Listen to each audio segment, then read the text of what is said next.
Alrighty. Good evening, everybody. I was wondering if I'm gonna stream today, and I decided yes. So yeah, how's everyone doing? Danudes, good evening, buddy, to you as well. How is life?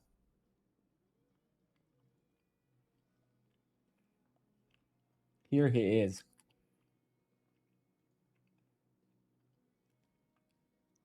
Raps, good evening.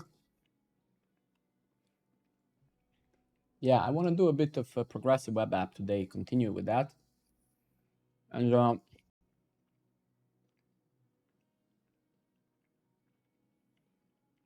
I'm just finding inspiration. I think this is what we want to do. Maeve, good evening. Thank you very much, man. So this is what I like. So let's do just the front end today. So we're not gonna do any back end today. There's not much that we do. So let's get over here, right? Of course, man. Absolutely, always.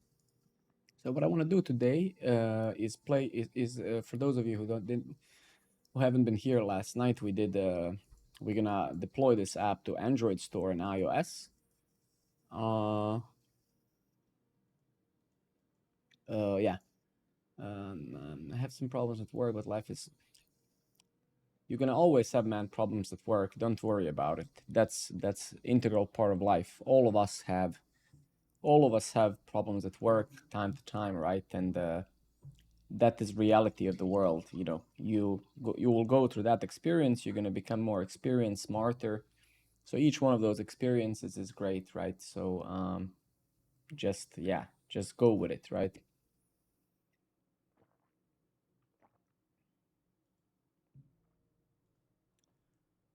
All right, so let's start doing some work. What I want to do basically is what is this page? So I just again I want to start I want to spend some time this week making stuff look amazing on mobile, because again we're gonna end up on the app stores, and I want to make sure things look great. So what is this? Landing page. Okay, so let's start here today. And I got inspired by this. This is apparently those guys are also using progressive web apps. So AliExpress. So I would like basically this screen and mobile to just be like one view, right? So let's see how we can actually do that. So give me 2 seconds. So there's a bunch of crap in here. Hero, blah, blah, blah, blah, blah, blah. So I think what we're gonna do maybe is, shit.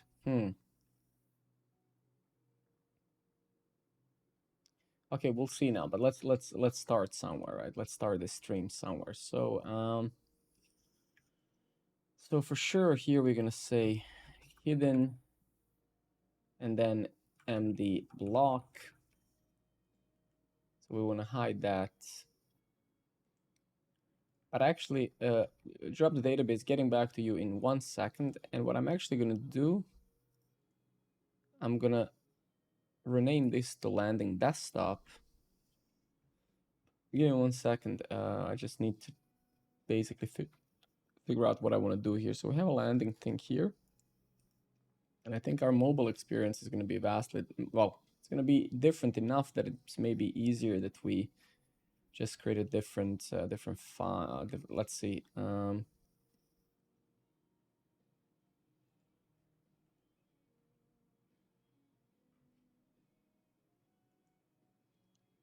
1 second, drop database. Let's see. All right, I know that you are using Storybook. I've got it up and running with Nuxt3, but my icons do not work inside because it's a global component from the Next Icon plugin. Always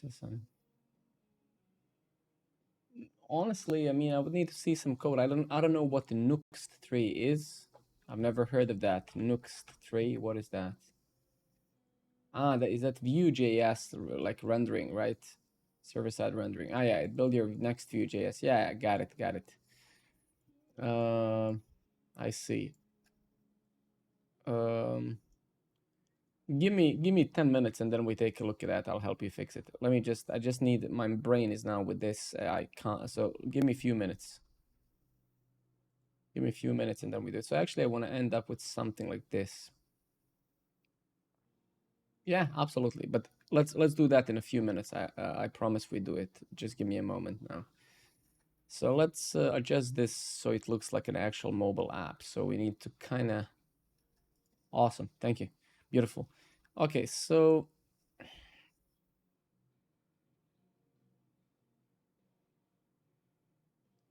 let's basically just say here hidden maybe for now. Let's see. Okay, and then MD block, right? Let's see. And yeah, so shit. Okay, so this is gonna be an interesting stream in that sense because yeah, it's like we really need to now make mobile experience literally look like it's native, like you install the actual app. So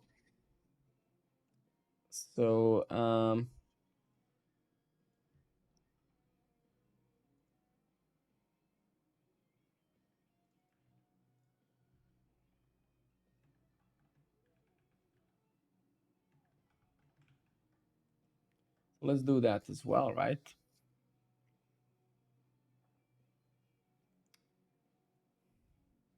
Give me another second here. Give me a moment, please. It's actually good you guys are joining. We literally started the stream a few minutes ago. All right, so that's great.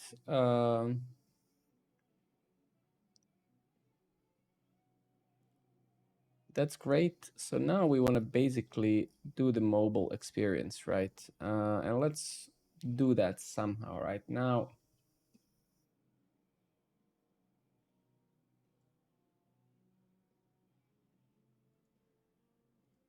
Jesus Christ, I need, okay. So this is the actual app, and then this is the landing page, right? So let's try something like this, right? Let's try like this. So let's start building the mobile version of this, right? Just for the native app. So let's say logo. I think we had a, give me a moment, logo icon, right? Didn't we?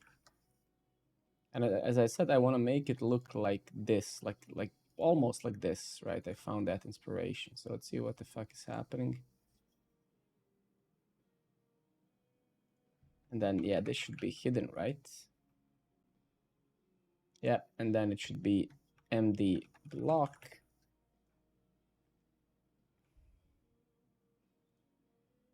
So yeah, they have the logo themselves. They have a, like it says the name of the app, let's say. So here we're gonna say H1 programmer network. Yeah, obviously we'll reduce the size of this class name. We're gonna say, I don't know, width 14. Let's try something and see how it looks like.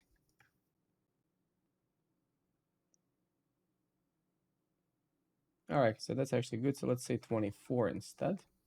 Then we'll be increasing that until it looks good. Okay, great. Let's make this class name Flux.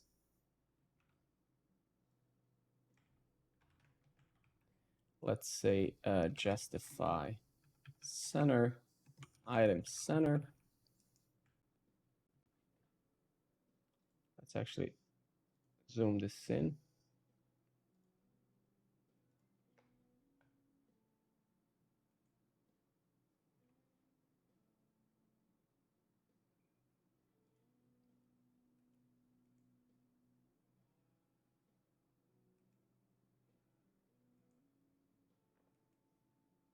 All right, cool.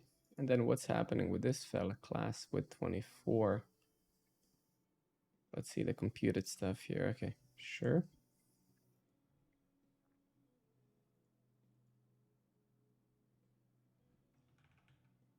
Can do the same. Flux call item center, right? Okay. And does this thing have a viewport or something? Yeah, or maybe there's like a line height here or whatever. Let's say here leading, was it? Yeah, leading height or something, right? Okay, so let's increase this to 32. Great. Um, let's say here, PT, I don't know, 16. Let's see what that gets us. So we're basically trying to build a landing page for mobile, so it looks like a real app, real mobile app, right?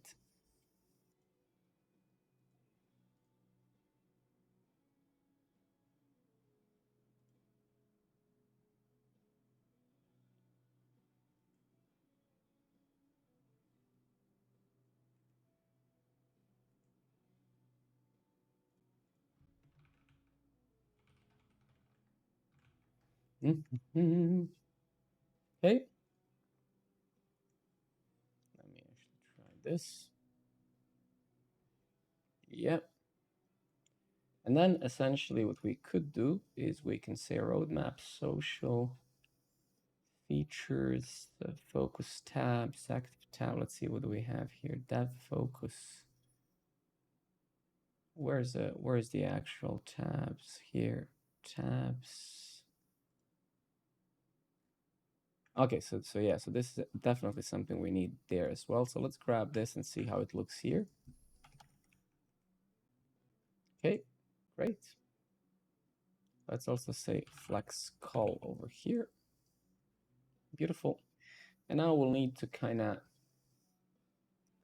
yeah, we'll need to change this a bit for mobile, right? But we'll see about that in a moment.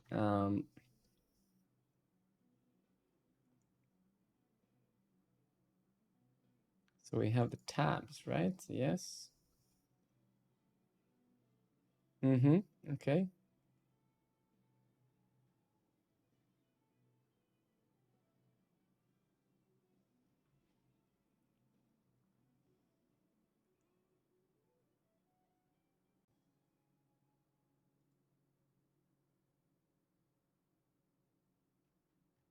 So we have the social logins here. Yes. Okay.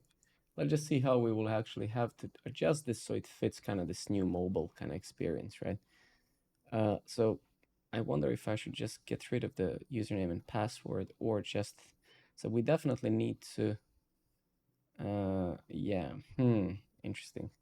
So if I actually zoom out to 100%, yeah, we can't have it.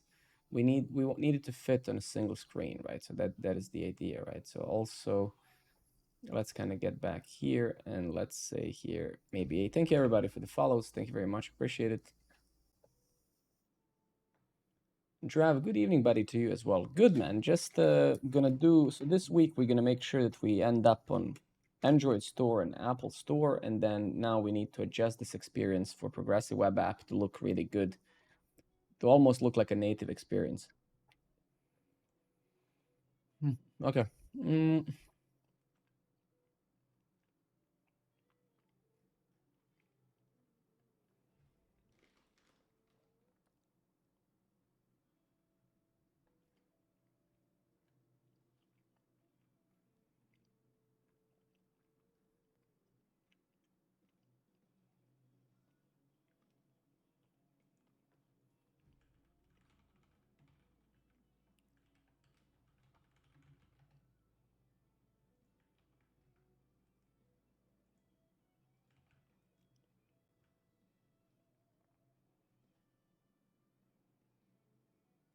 all right, I see. Okay, so well, first and foremost, let's, yeah, this is kind of,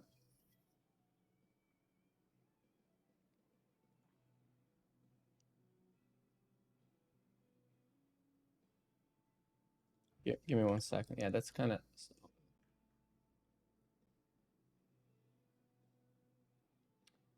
hello, bro. Please, I need help in a couple of days. I need to decide which college direction to enroll in. So either software engineer or game development, but I can't decide which my gaming.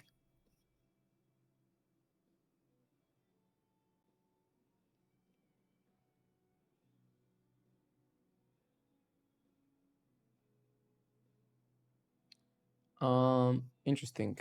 Interesting. Well, first of all, the fact that you're playing video games, right, is has no correlation to experience building games, because building games and playing them are two vastly different experiences, right? So that's number one. So playing a game and building one is two different experiences. So I like to play games as well, but I don't like to build them because yeah. Second, um,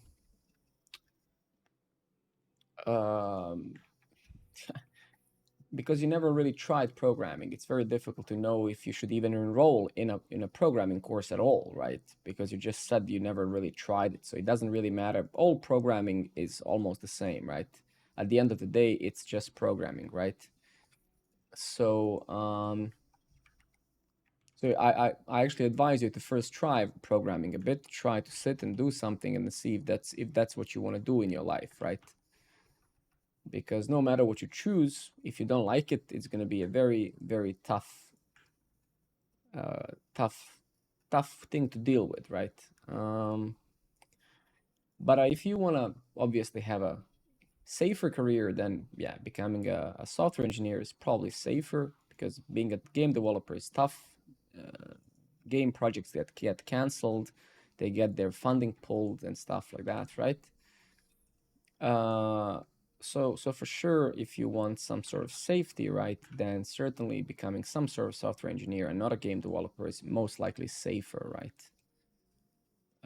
But you know, it really depends what you want to do in your life, right? What the fuck happened here? Ah, okay. Wait a minute. Wait a minute. Let's make sure this is. Let's make sure this is MD hidden,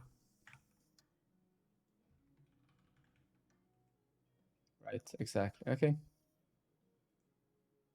And then over here, what did we do? We changed a few things, right? So in simple words, right, I advise you to sit, and try learning some programming, right, and see if that's actually what you want to do at all. Because your question is formed in such a way where you're asking, should I do one or the other, right? But maybe you should not do neither of them. Maybe you should do something else, right? You have to try to figure out, is this job that you want to do, right? Do you want to sit whole day every day and do what I'm doing right now, right?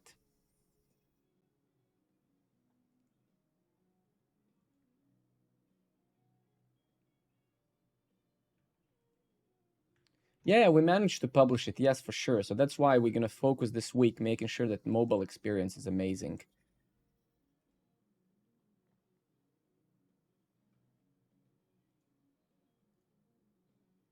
Yeah, but we can't have this shit. No way. We can't have this form. We just can't, right?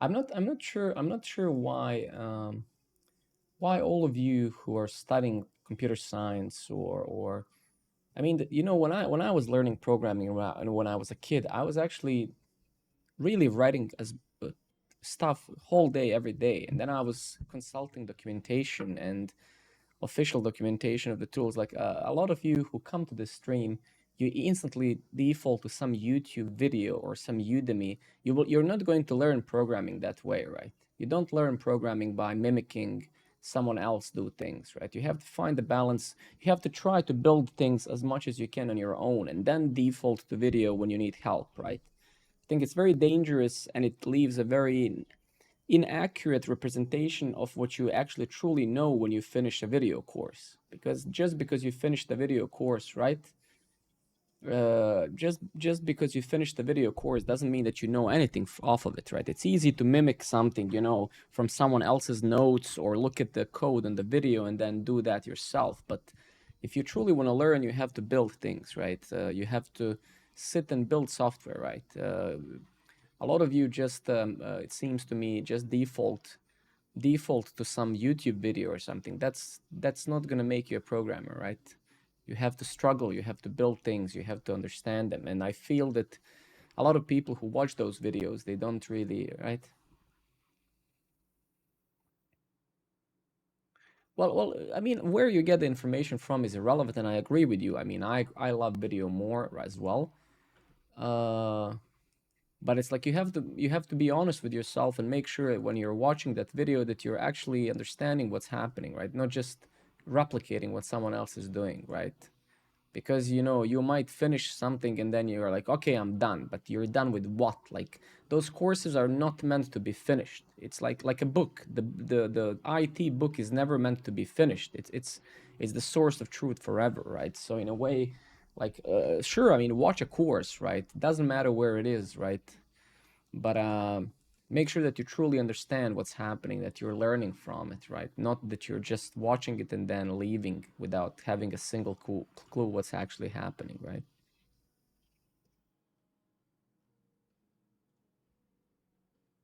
That's the point, right? That's I guess what I'm trying to say.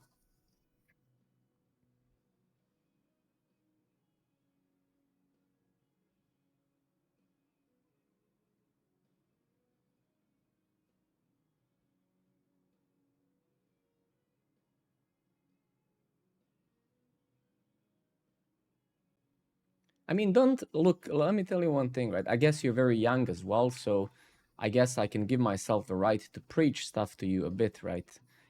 Assuming that you're actually young, right? It doesn't matter what others say, right?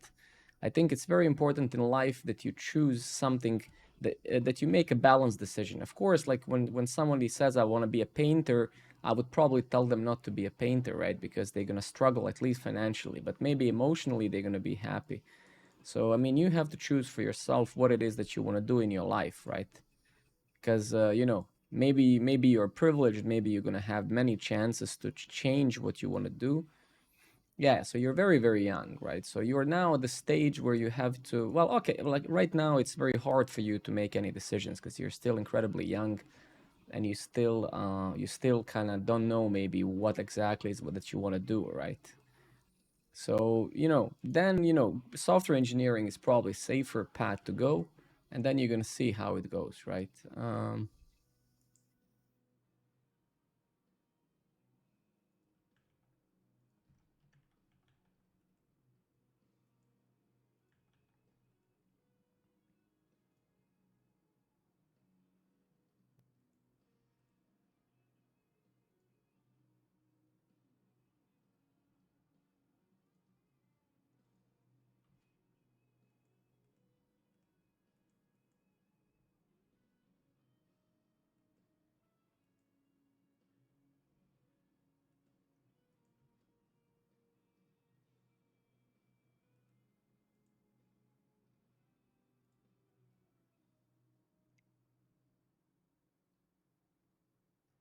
Interesting. Okay.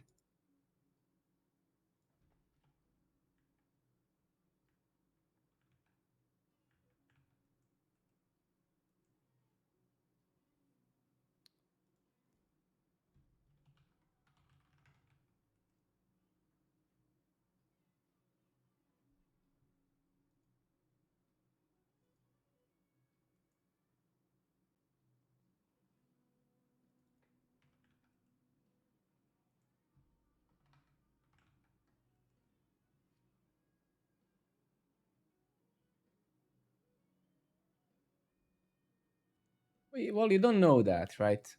You don't know if you're gonna do that, right? I mean, every student ever who went to university said the same, right?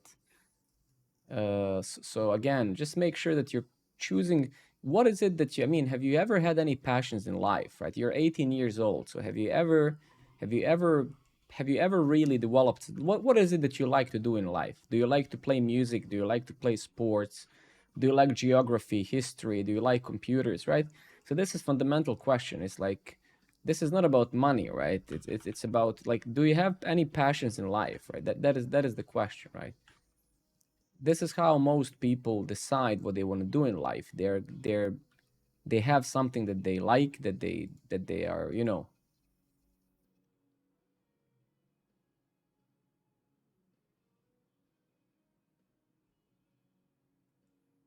actually, fuck, I don't like this. Like, it's just, I don't know what to do with it. That's the problem. Wait a minute.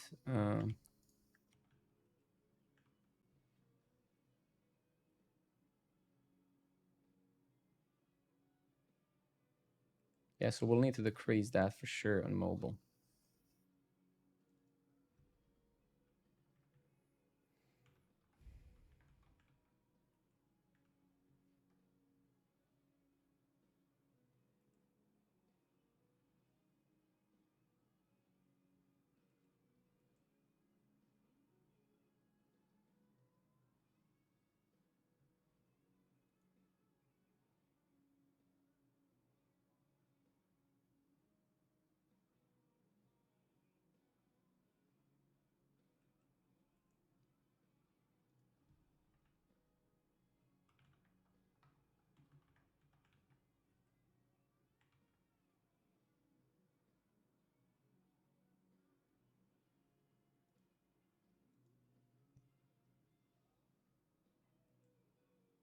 Okay, never mind.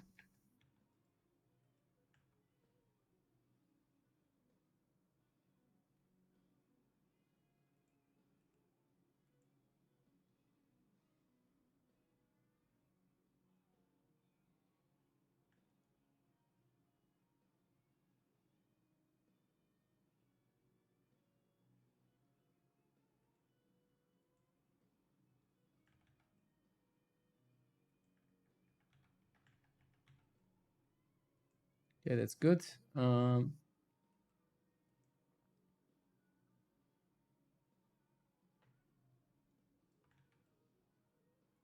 Okay, so I do have some crap here. Okay, that's why. All right. Let's actually get rid of that completely. I saw that it's coming from somewhere. All right, great. Okay.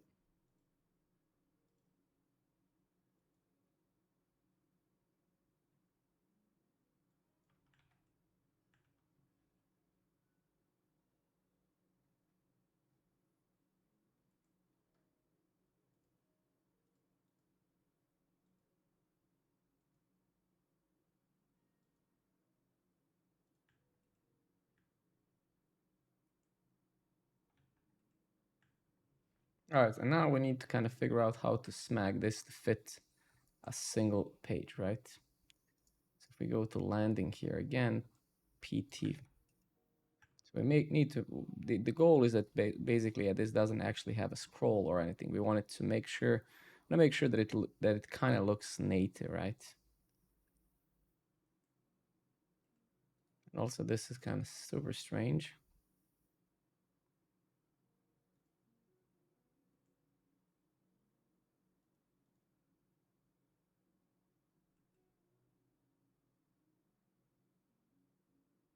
Mm.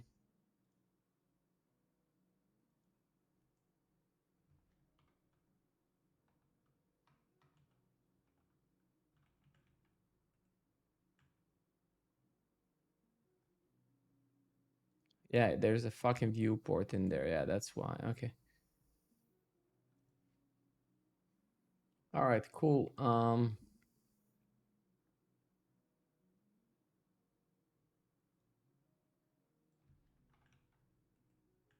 Let me just see.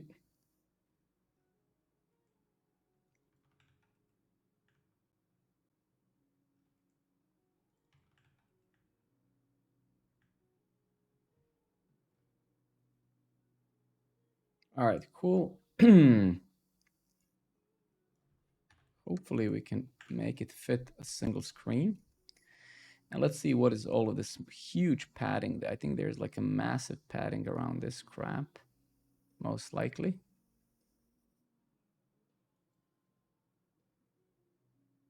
Gap 16.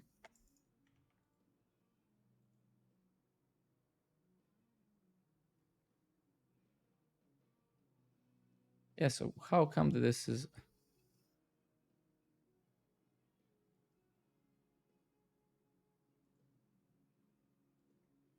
Numinex, my friend. What's up?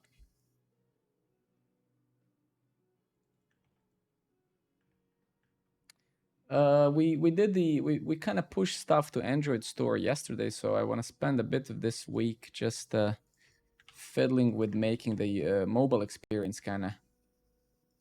I want to make sure that it's a bit that looks a bit native, right? P4. Okay, what is this P4 for? So let's actually also say yeah, that actually makes no sense. No, we're just making it basically look good on mobile, right? So that's the idea. Now let's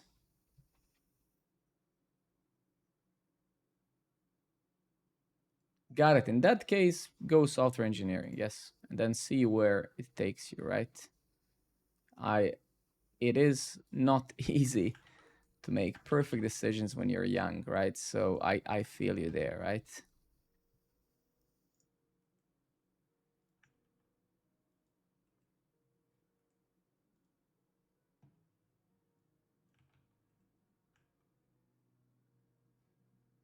Let me actually just test this out now.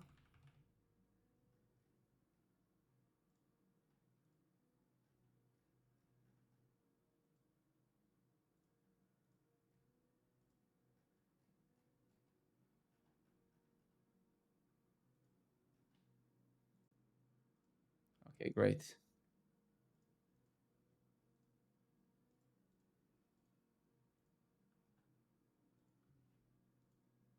Okay, and now let's just make this crap. What is making this thing? Where is that stuff? The fragments, no land. Yeah, tabs maybe over here, right? Sign up form. It's probably over here, right? Did we like do some responsiveness here? Input full flex empty gap 6. You too, man. You too. Good luck and yeah, kick ass.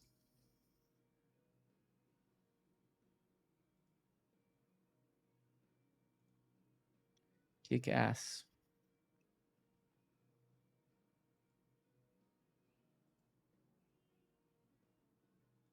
Which SVG is this, man? What the fuck is this crap, man? With full what? Dude, like seriously, what is happening?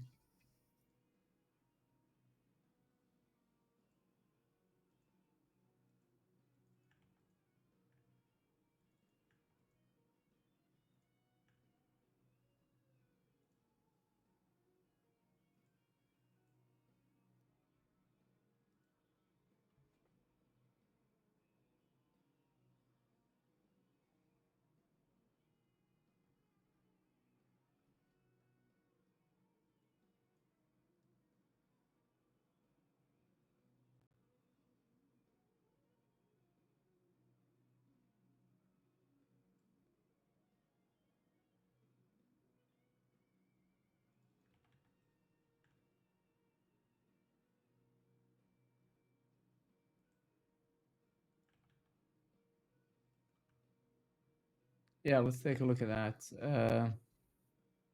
It's just like, I mean, this is not bad. It's just where am I doing this? How am I? Why is this so contained? Is like super strange. With full flex center continue width. It has to be the layout or some shit that we have here. How did you do the background? There you go.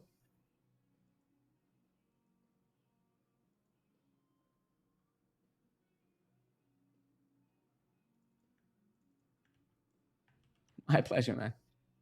My pleasure. Okay, let's take a look at this. And Min's app wrapper. What is this app wrapper doing? Thank you very much for the follow. Appreciate it.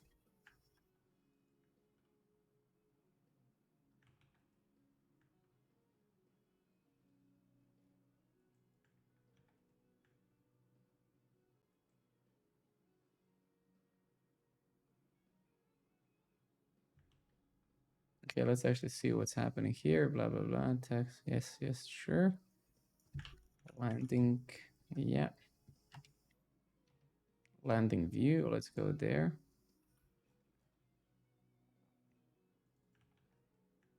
Grid. Okay.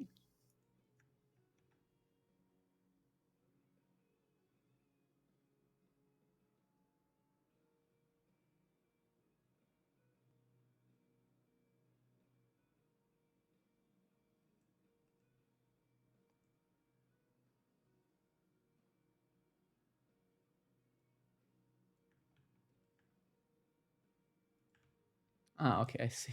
Okay. All right. So we have pretty much that. So where is the layout coming from? Is super fucking strange, man. I'm genuinely and completely confused right now.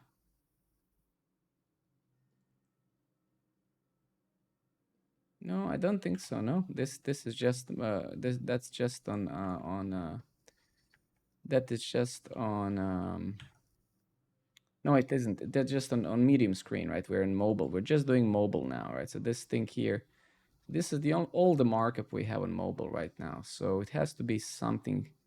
And then we have the tabs, right? So maybe over here, empty, blah, blah, blah, with full.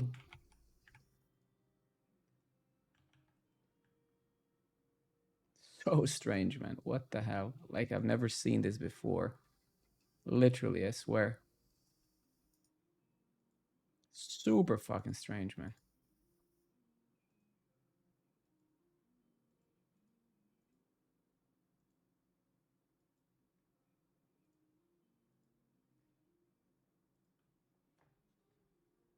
See, like, there's almost like there's some padding or some shit, but I don't know. Could be a flex thing somewhere, right? This is for the icons. Yeah, exactly. Max.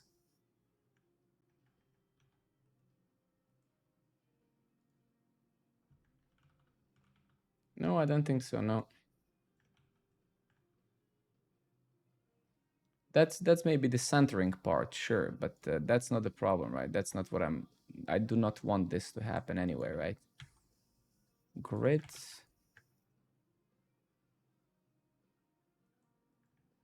Yeah, but it shouldn't, right? Yeah, no, we are centering the items, right? But it's should not be containing the space. Has nothing to do with that, right? So that's super strange.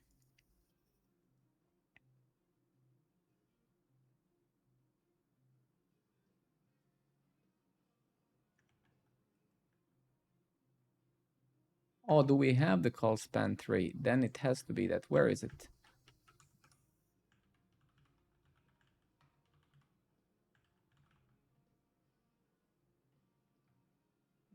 I don't see. Where is the call span?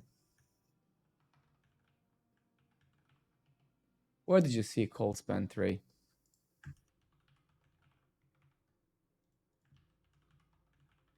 I don't see that anywhere.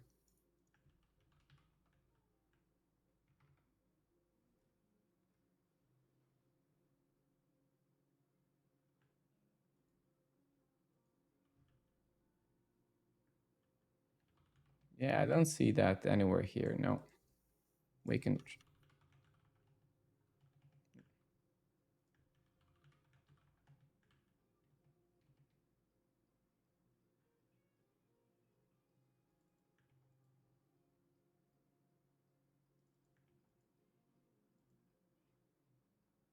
No, not that, right? I have never seen this before. It's actually hilarious. What the fuck? Okay, so we have the flex here. Ah, I see. Okay. Wait.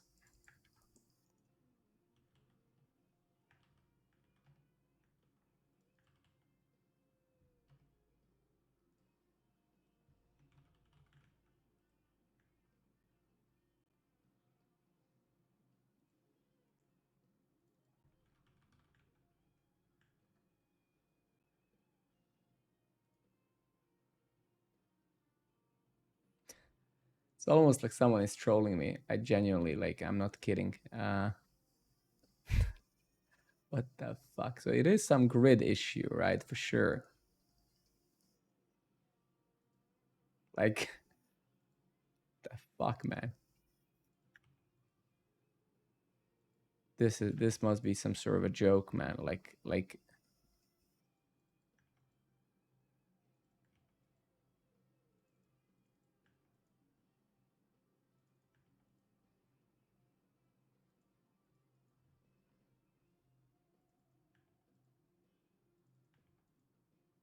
Okay, so it's something here. All right. All right, so it's this flex justify center item center leading tight. Yeah, so it's this guy. Just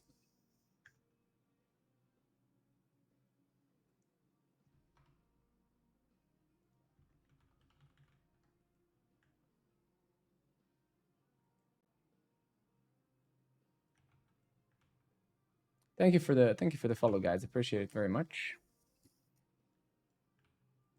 So yeah, so it is this fella, right? It is this fella. That's kind of funny.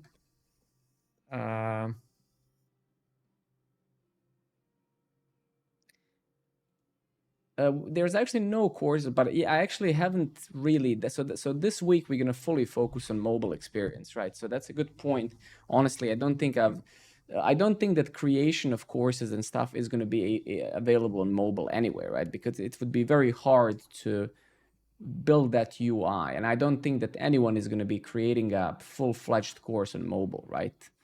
So, but viewing the course, I agree with you, 100% should be awesome experience. So there, I'm fully with you, right? I'm fully with you, 100%. All right, so that's that, right? Okay. So that was kind of messed up. Okay, right? Okay. And where's this landing JSX? All right, sure. So let's just get rid of all of this and say P4 or something. Oops. So we're gonna release this, Android app and stuff this week. So that's why now we're focusing a bit on making the mobile experience better, because we're gonna push progressive web app, right? As we already almost did, right? Okay, that's Jesus Christ, that's too large.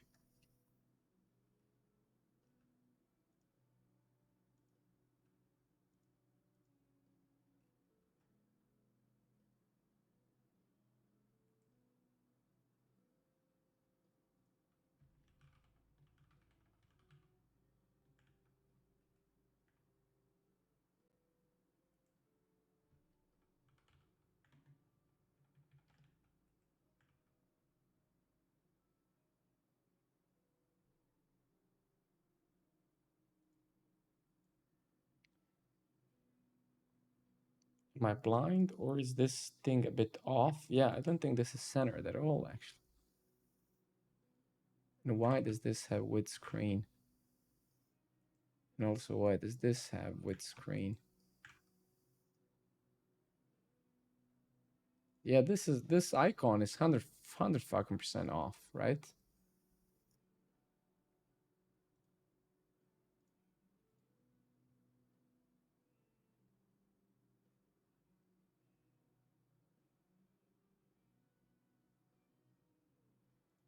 So this is our inspiration. We just want to make it literally like a native mobile app, just like you see a single screen and stuff. So that's what we're aiming for now.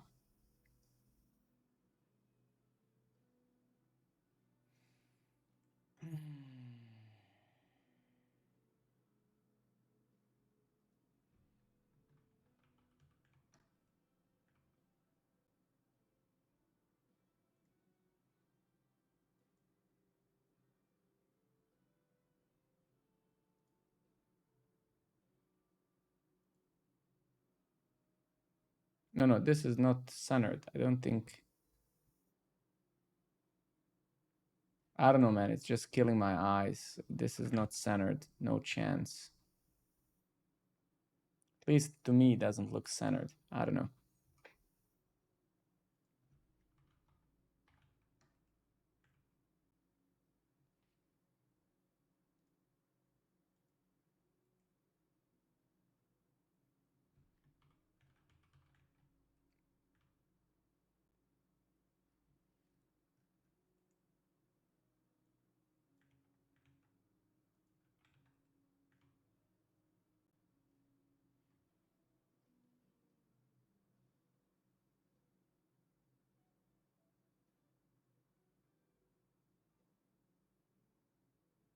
Are you hiring for what? It is Tailwind, yes.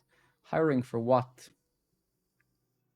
This is not my full-time job, but if you mean are we hiring a dream data, still unfortunately not.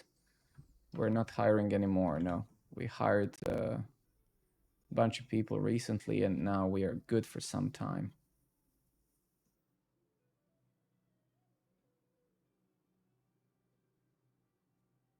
Yeah, it could be. I think you're right. I think you're right.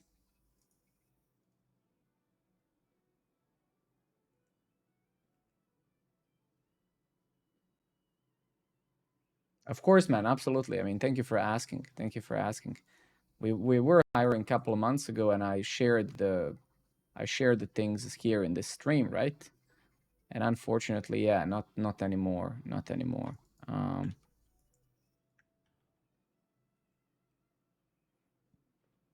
Thank you everybody for the follows. Very much appreciated. Very much appreciated.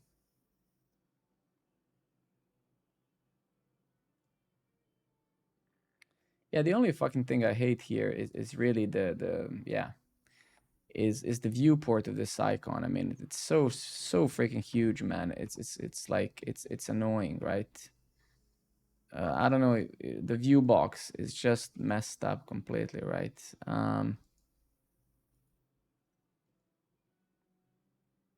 Yeah, I don't actually know, right?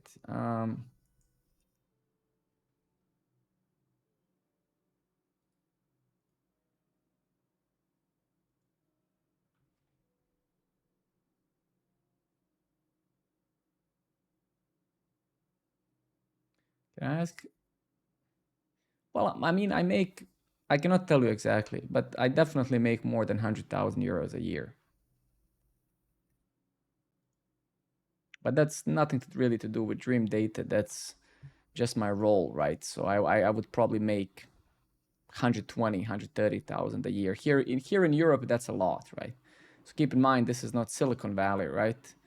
Because salaries there are also misleading in a way because also the expenses and stuff, right?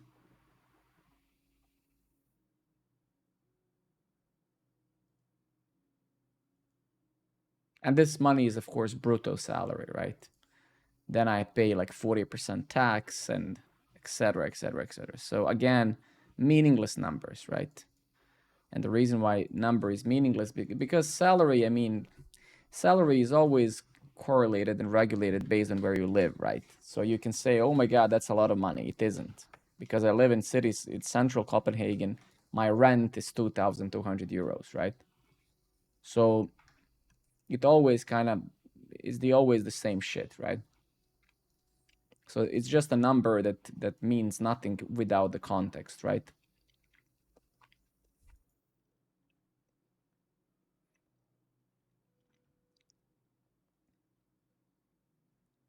You know, it's without the costs, the context and stuff. It's really meaningless, right?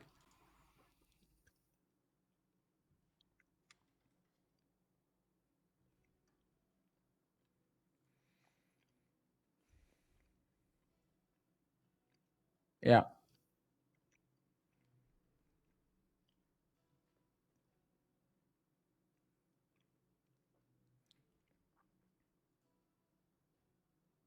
Fuck, man, this is so hard. It's the same with me here, man. That's why I say that number is irrelevant because I have a normal life, like average life, like most people. So again, it's just a high inflated number, right? Sure, man, but depends where you live, right? Depends what your costs are. That's why I say, I mean, numbers are not relevant without context, right? Bread here in Copenhagen is 5 to 7 euros, right? Like when milk is 4 euros, right? So that's why I say, I mean, those numbers are inflated. They mean nothing. They're meaningless, right? Because you know, 10 eggs, you know, it's like 4 or 5 euros, right? So you have to understand that, right? That the number is just a number without the context, the living costs and stuff. You know, where do you live, reps? Where do you live, reps? Which country do you live? Or which city do you live?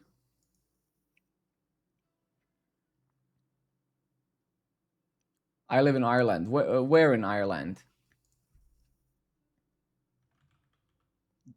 Which city?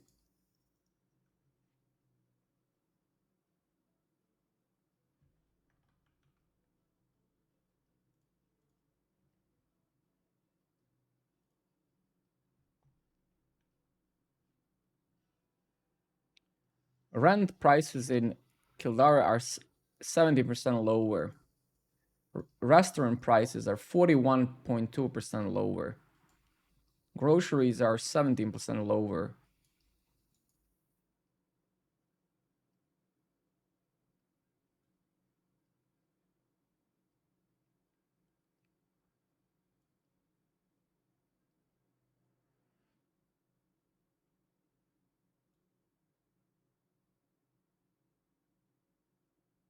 Yeah, but those numbers are no longer accurate. Those numbers are very much outdated. I mean, those numbers are not like for example, it says here, it says here that milk is like 1.85 crowns euros. That's a lie, right? It's not. So I don't know when was this last, right? But you can see, for example, that meat, for example, even with those old prices, is 43% cheaper where you are, right? Cheese is 50% cheaper where you live, right? Beef, 50% cheaper, right? Potato, so basic, if we just take into the account the basic necessities to survive, they're significantly cheaper, right? But let's try to find something. I don't know if this site is actually updated.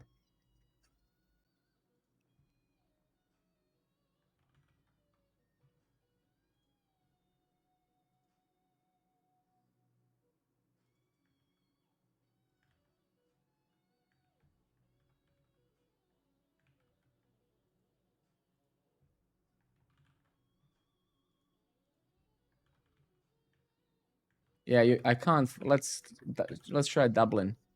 Yeah, let's try Dublin.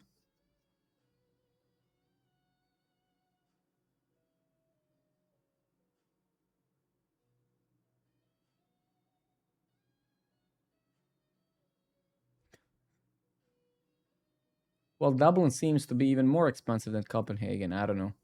At least looking at this. Yeah, it's actually no, it's more expensive here. But yeah, this is you have to understand Copenhagen is one of the most expensive cities in the world, right? This is one of the most expensive cities in the world here, right? So that's why I say uh inflated numbers are meaningless, right? Because money means nothing without the context, right? All right. Um, Going back to this crap, right? I don't know. I'm not really happy at all with this. It's just so hard to adjust this for mobile now. So I think Elias, good evening, buddy.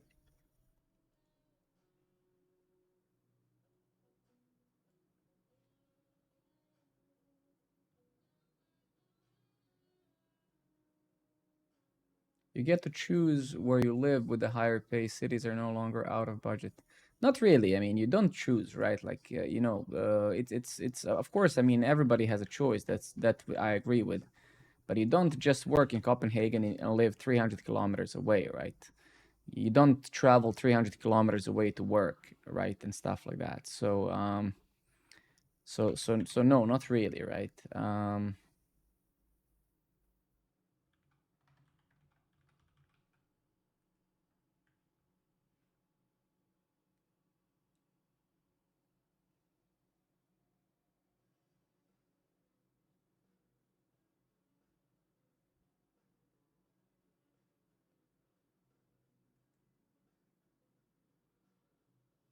Yeah, well, you're working remote, right? So also the choice you made, right? I would never work remote, right?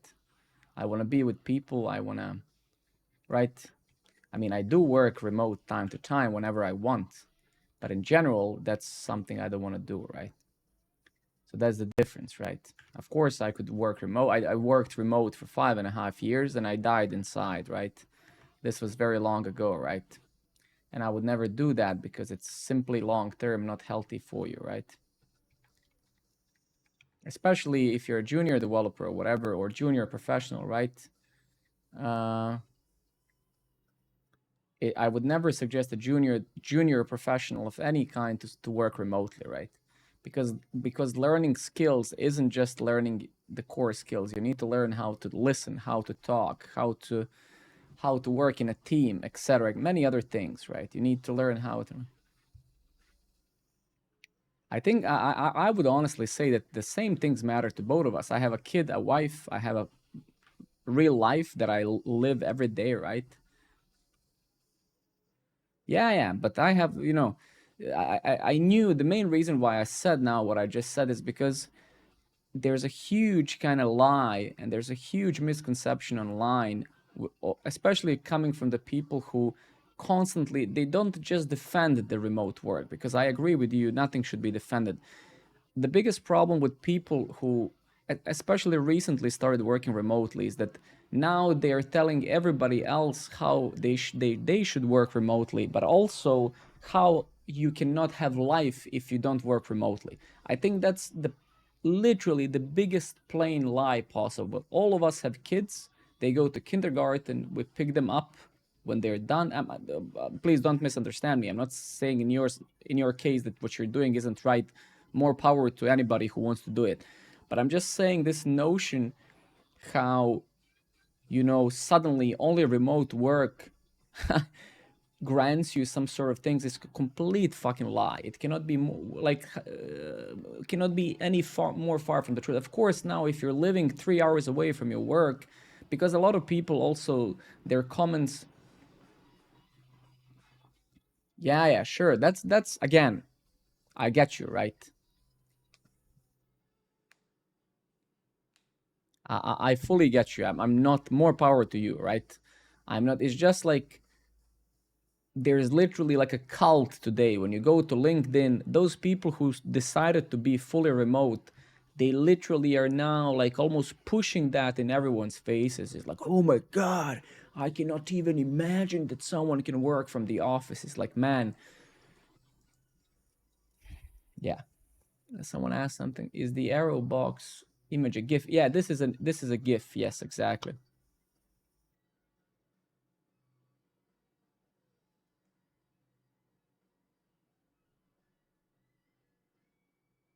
Maybe. I think that's a good point. I think that's a very good point. Maybe they are indeed. Maybe they are indeed, like you said. Who knows exactly?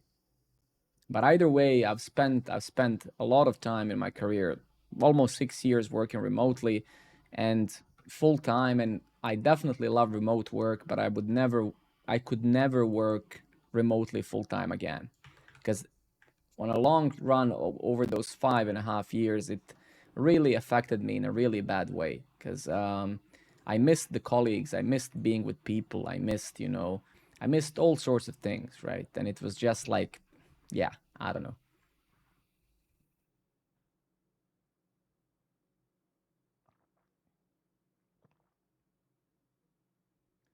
I would join any I mean I would join any of those podcasts that people would invite me, right?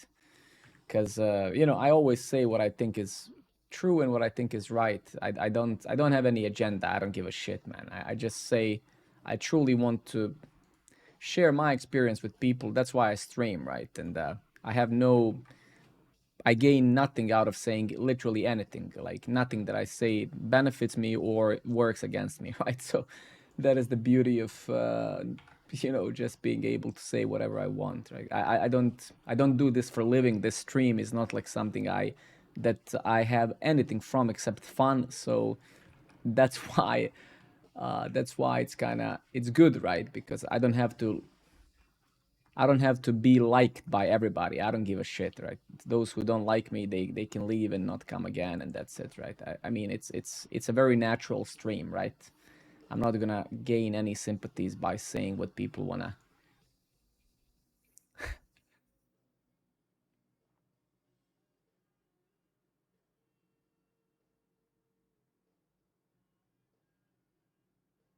Yeah, but I respect you, AK, like 100%, 100%. I mean, I respect your opinion as well because you put it in a very kind, not in a very kind way, in a just logical way. It's like, hey man, I like working remote. It works for me. I have kids. I homeschool them. Common sense. I'm instantly like, I mean, fuck yeah, it makes all of the sense. It's just like, again, it's literally becoming like a cult, right? It's like, uh, it's like if you don't work remotely, it's like, oh my god. But genuinely, like if you're a junior, if any of you here are juniors, if you're very early in your career, the best advice I can give you: go to the office, learn to sit with people, learn to work with people, learn to listen, learn to talk, learn to articulate yourself, learn to read emotions when you say something smart or something stupid. Like there's so many things in career to learn than just core hard skills. Programming is just a fraction. For example, if we talk about programming, that's just a tiny fraction of this job. That's just a tiny fraction of this job, right?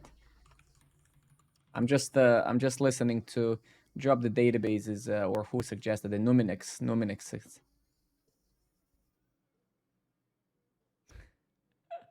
Let's see what this thing is gonna do. I mean the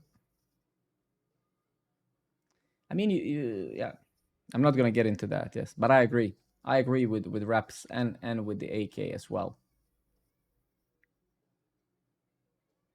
It's just things here in Denmark are not yet as crazy, right? So I'm still not there. Let's see what it did.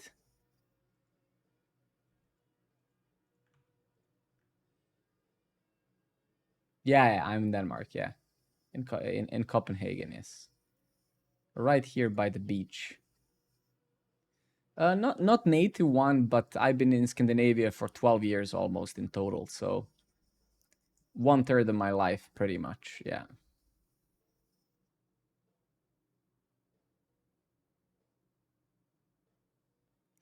No. Numinex just told me to paste this to ChatGPT, right? How was learning Danish? I mean, I don't speak proper Danish yet, right? Mainly because the burden of being software engineer is that nobody speaks Danish to you, right? But nothing. I genuinely believe that nothing in life is hard if you commit to it, right? So the reason that I don't speak Danish perfectly yet is because I didn't commit to it, right? I mean, people are gonna tell you, "Oh my God, it's so hard."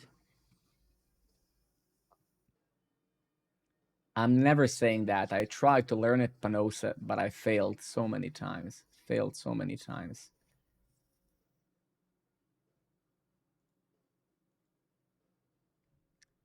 So what Panosa wrote is some old meal that probably his grandparents ate. It's like some sort of cabbage or something, right? It's like some sort of I'm pretty. I don't know even know if Panosa knows what it is actually. The meal itself.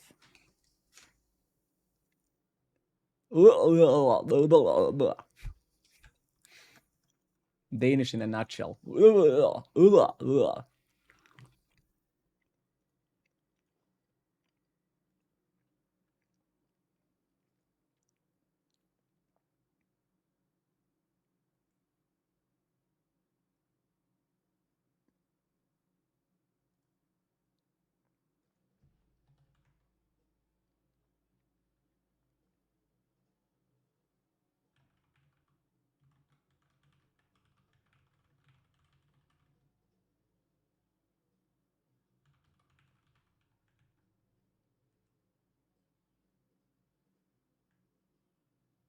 I don't think it's hard, right? I don't think that for me committing isn't hard, right? For me, I don't have the time right now with a kid and wife and a full-time job.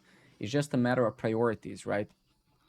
I think yeah, my child is 4 and he already speaks 3 languages almost fluently. Yes, he speaks fluent Danish, fluent Serbian, and fluent English, pretty much almost fluent English. Yes. I think I agree that committing, of course, isn't something that's easy, right? But I am incredibly committed person in general, right? It's just I don't have the time to commit to this project, let's say, and something else. It's not that I don't have the will. I have a huge willpower, like not willpower. I will, but I don't have the time, right? And that's unfortunate, right? Yeah, yeah. Like Panosa says, it's very normal. Yes.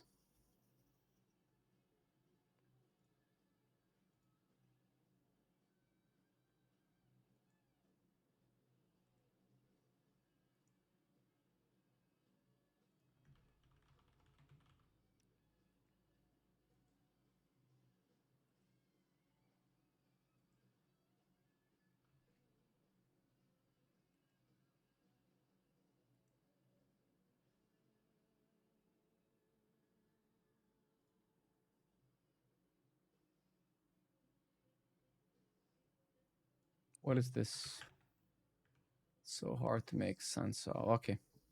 I'm just trying to make this look like a basically when you come on mobile, so it looks like a native app. That's what we're doing because we're gonna release this on Android and iOS this week.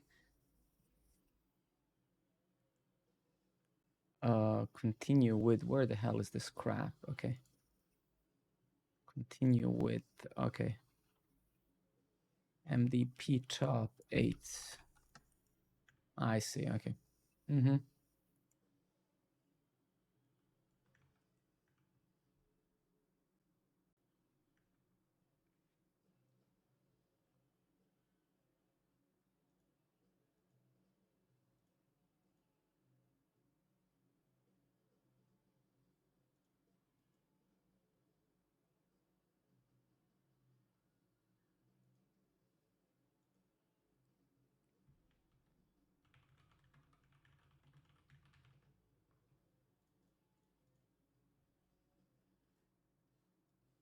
No, never mind. Alex is a bit, is a bit.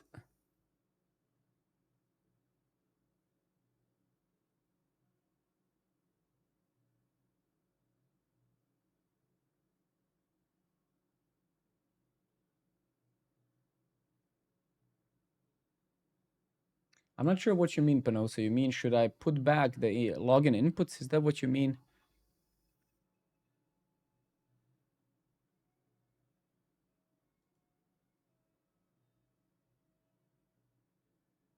Okay, sounds good.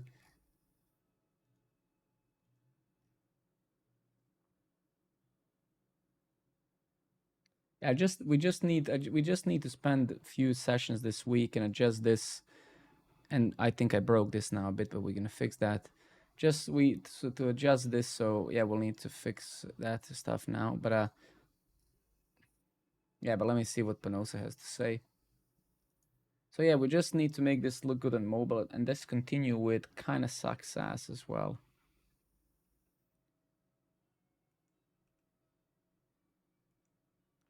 And actually, just while I'm actually here, give me 1 second.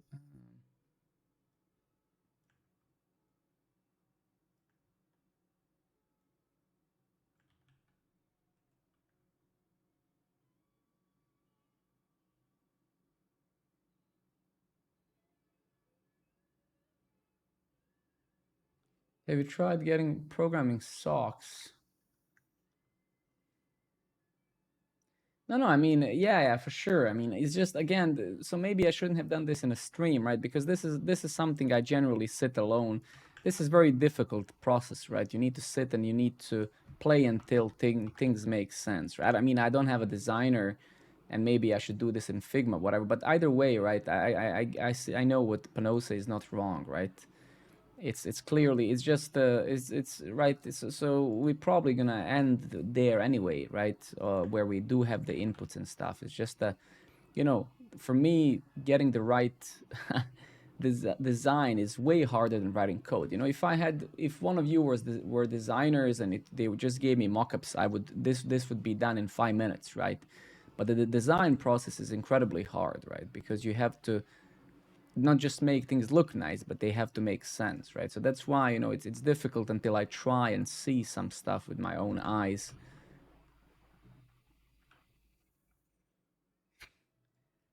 No, but you know what I mean. Panosa know what I mean, right? It's hard, right? And we should maybe we should have used maybe indeed we should have uh, maybe we should have used Figma indeed, right? It's in the closet. The t-shirt is in the closet. Thank you everybody for the follow, guys. Very much appreciate it. PY8. Wait, let me. But I get you. I get you. I get you, Panos. I agree with you, man.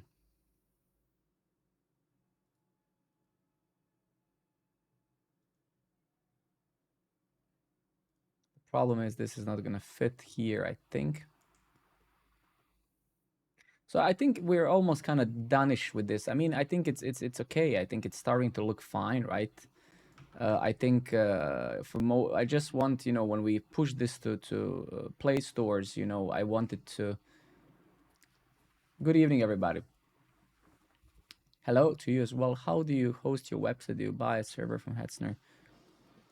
I do infrastructure myself. Yeah, it's pretty complex, but yes, because how do you host a website, right? It's slightly broad question, but I get it. But there are many services that I'm hosting: Redis and Postgres and Fastify and and and bunch of other stuff, monitoring, alerting, logging, a lot of stuff, right? But yeah, it's all on Hetzner. Yes, it's all on Hetzner, indeed.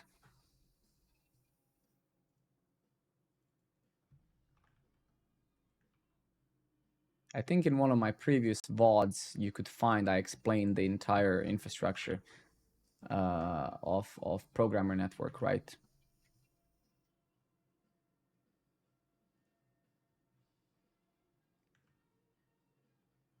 Okay, so actually I think I like this, so it's okay. Give me a second. Yeah. Shit. So this is iPhone SE. I'm testing um, I'm testing on the smallest possible device just to see. Okay, so if we go.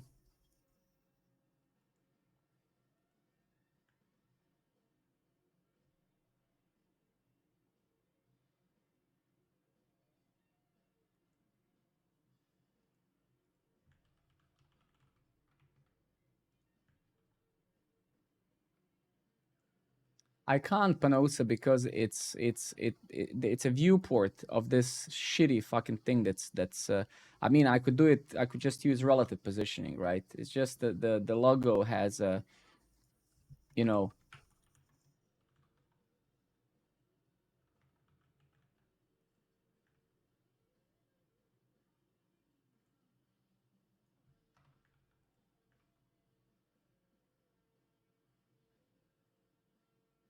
I'm gonna do that as well, I agree. But let me just do it first as well here as well, because there's way too much space anyway, right? And I don't like it.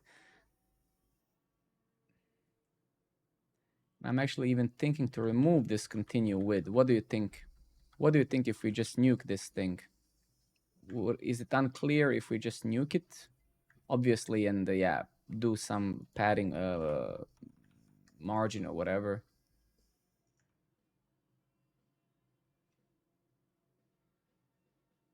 Or maybe we do need continue with. What do you think? Do we need the text? Yeah, I mean, this is not focused very much to accessibility, honestly, now at all. So I'm not worried. Well, I know, I agree, it's a shitty thing for sure, but yeah.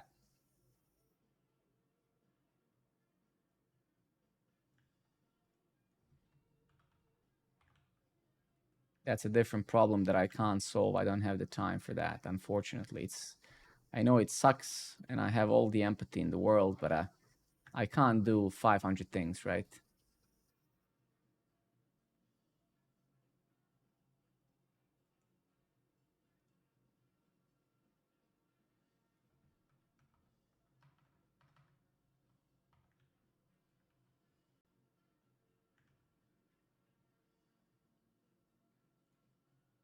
Yeah, this looks fine. What do you think? And those icons maybe are too big. I don't know, on mobile.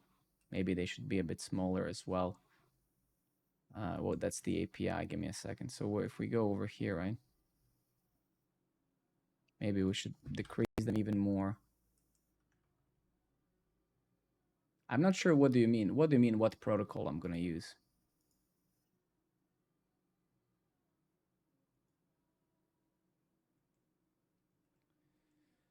All right. So if we go back here,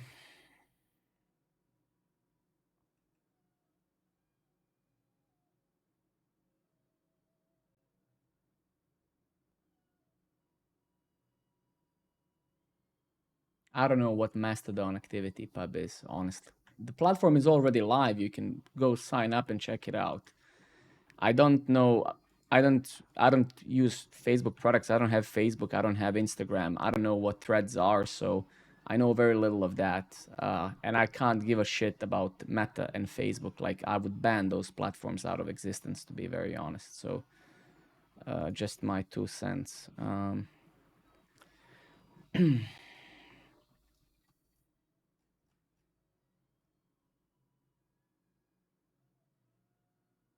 No, I despise those platforms, honestly. Like, I think the world would be a way better place without them. Like, genuinely.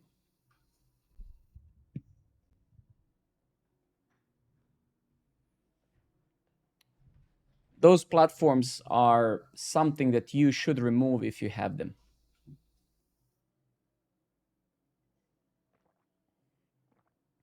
You have to understand, right, that one fundamental thing that many of you have to understand, right, is that I am building this platform alone. Facebook has like 50,000 employees and like $100 billion wealth. So, so what Facebook does and what I do are not two different worlds. They're two different solar systems, right? That's why when people, that's why when people come to this thing, they ask me, well, Facebook is doing this. It's like, man, Facebook has a city of developers, right? So it's ridiculous to expect from me to build another Facebook alone. I mean, right? So decentralized, this and that, right? Sure, it would be amazing, right? If I had all the time in the world and maybe 10 lives to do it, right? So I do the best I can, and that's what it is, right? What can I do?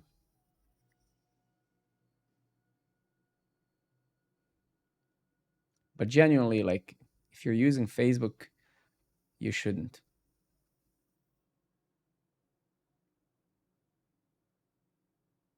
With you, what is it? Activity pub? Wait, let me read.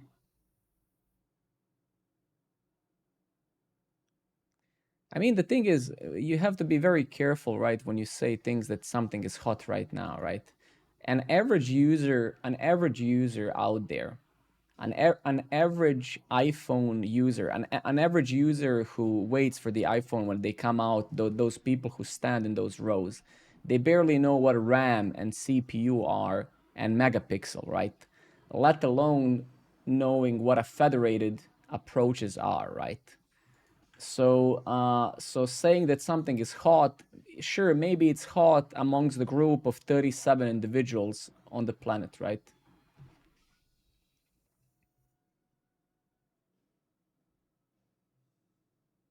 Okay, maybe, well, maybe, probably then I am. I don't know.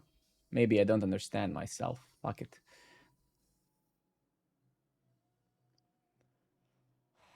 Only thing that I know right now is that I'm failing to write CSS. That's the only reality of now for me. Uh, yes, my current problem is writing CSS and finalizing this. That's my problem right now.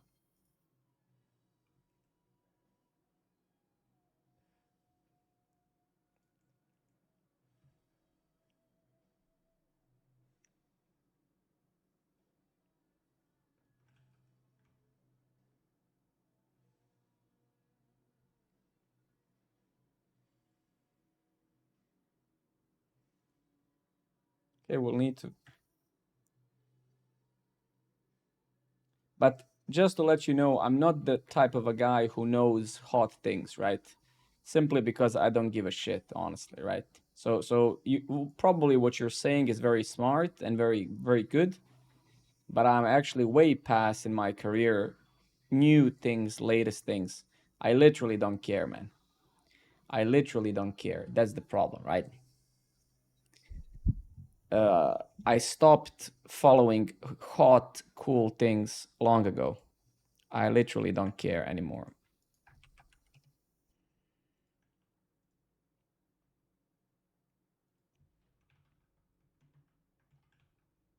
Oh shit. Okay.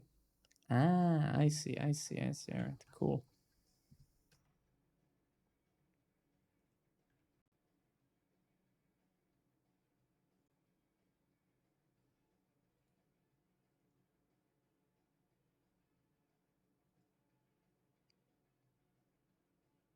What?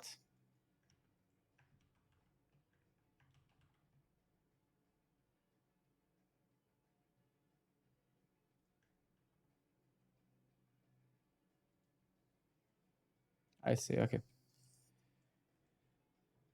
I mean, I only thing I do is I build things, man. I build things, and then every few years I learn some other technology because I have to, and that's it. I don't give a shit what's hot, what isn't hot, and stuff like that, right?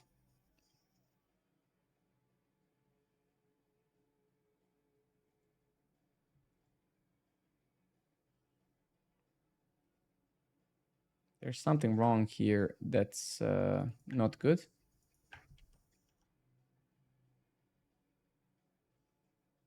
I mean, not really, right? I mean, Panosa and I mean, I can say for I've been working in man for 15 years now, right? I've been, and I'm relatively young, right? I'm 35, but I've seen so many of those hyped things, and I've seen a lot of shit through so I mean, I've seen enough of stuff, right, to recognize, right, to recognize the bullshit, right? And those hypes that we have today, they're nothing new, right? We had those hypes always, right? So it's just hype after hype, right? And Panosa actually even more, so you can see he has even more experience. So it's like, I don't care, man. I don't care anymore. I'm always on top of things that I have to know, and I'm always kicking ass at work. And that's the only thing that really matters. As I always say in this stream, everyone can say things, everyone can talk, and all of that shit, right? Talking is easy, right? Anyone can do it, right? Talk is cheap, as I always say, right? Talk is very cheap. New password. What the fuck is this email? Where's the email? Ah, why is this fella separated? So yeah, so okay. Ah, I see, I see. Okay.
So fucking strange, man. What is happening here?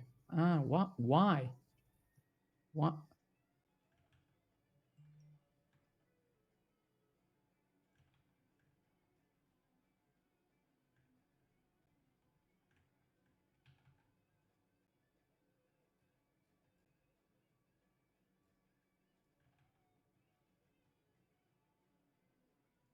We have this input here. Okay, let's fix this. Probably one of the regressions from an old stream or some shit, right?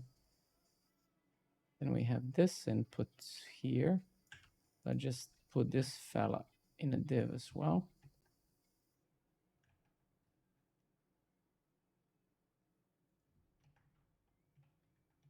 Right, yeah.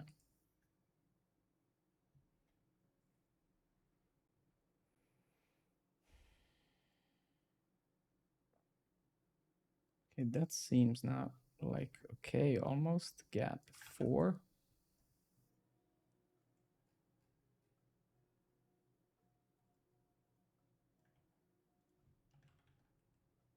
Yeah, exactly.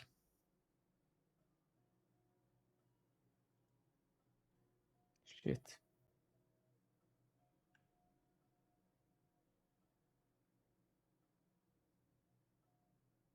Okay, someone's asked. Give me a sec. I think Reps or someone has asked something. Give me a second.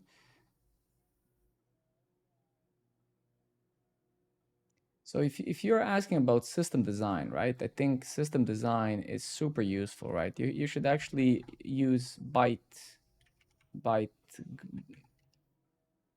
System design is probably the only thing that I would ever suggest to anyone, and this is a great resource for that. I'm by no means claiming that I'm an expert. To some degree, that's why I also want to build this platform for a couple of years to be able to implement all of those systems, right?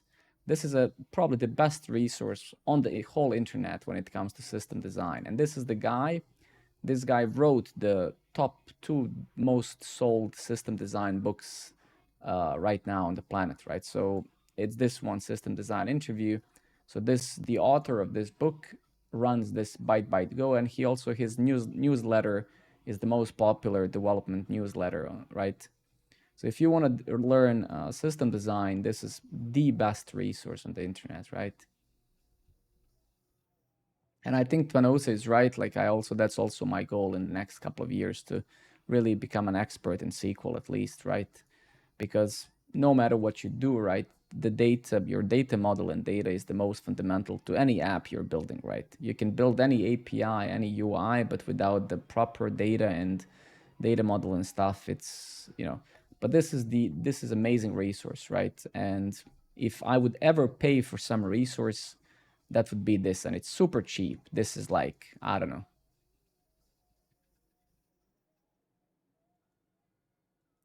Can you have some equity in my company? Yes, for 100,000 euros, you can have 3%.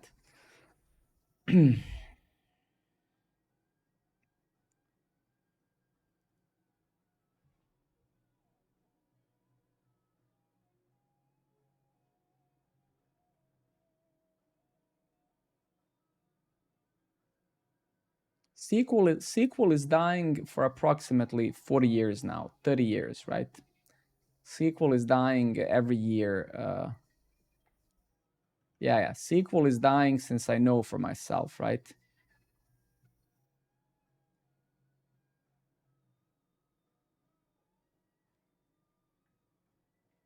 What's the fundamental issue with this thing that we're discussing now is that there's that constant obsession by things dying, right?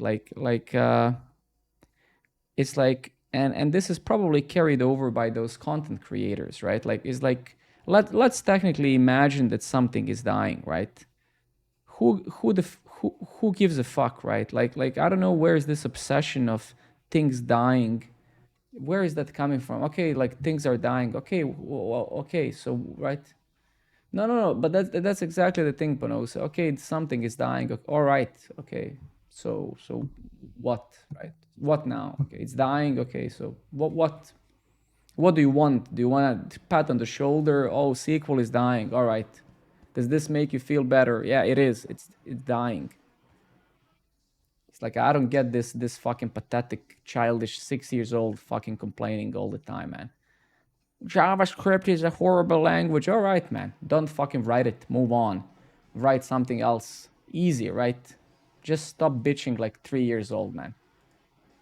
I would never write JavaScript. Don't, man. Don't do it. Great. There's 20 million other developers who are willing to do it. If you don't want to do it, don't write it, man. It's so simple. Jesus fucking Christ, man. JavaScript is a bad language. Don't write it, man. Give up. Nobody gives a shit, man. It's like, good evening, car. You know what I mean? It's like, JavaScript is a bad programming language. Don't write it, man. Move on. Move on. Write whatever you want. So fucking simple, man. No TypeScript issues today.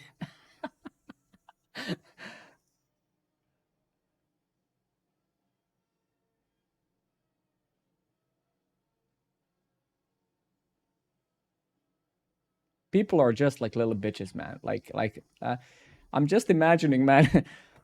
You know, sometimes I'm just thinking when you watch those history movies, you know, like Vikings and, you know, I don't know, all sorts of this brutal history that existed for like 2000 years. And you have an average like 55 years old asshole sitting on his sofa today and he's like, JavaScript is such a bad language. Oh my God. And then you compare that guy to your grandfather 100 years ago who was like killing fucking deer with their bare hands. And you just imagine like, oh my God, dude, like incredible, incredible. What a shift in humanity. JavaScripts are such a bad language.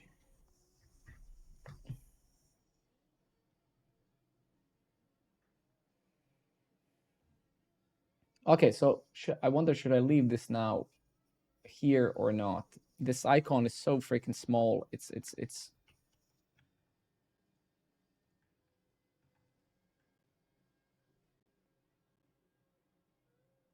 All right, let's keep on building. So, and let's see how much did we fuck up the desktop version. A lot. Okay, wait. Let's fix that up. That's beautiful. Okay. Let's get back here and yeah. So let's see what we did. Create free account, create free account. Where is it? Confirm password. Oh yeah, it's this one, right? Yeah, beautiful. Okay. So let's get back here. Flex call.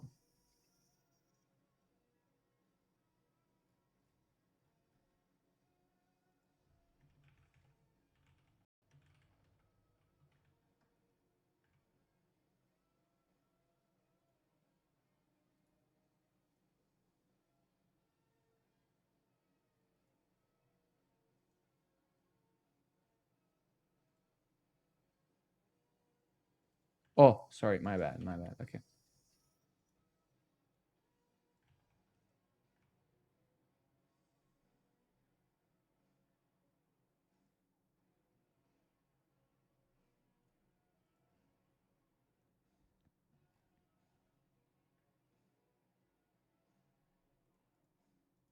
Why the hell did this image grow? Did this grow really a lot, or is just me? Let's maybe while we're here just also kind of play with this a bit. Landing. Yeah.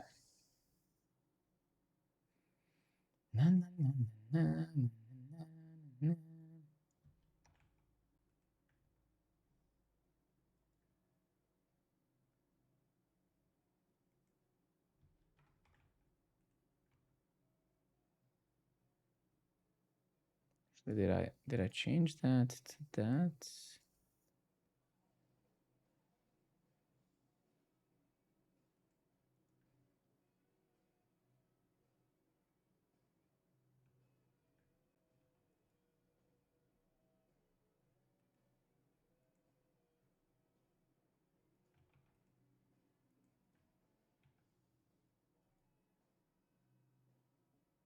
All right.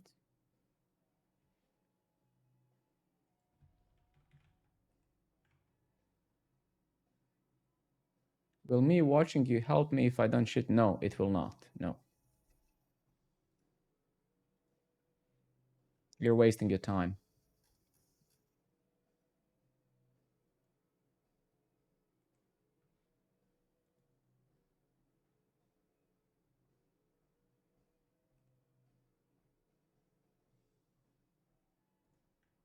All right, cool.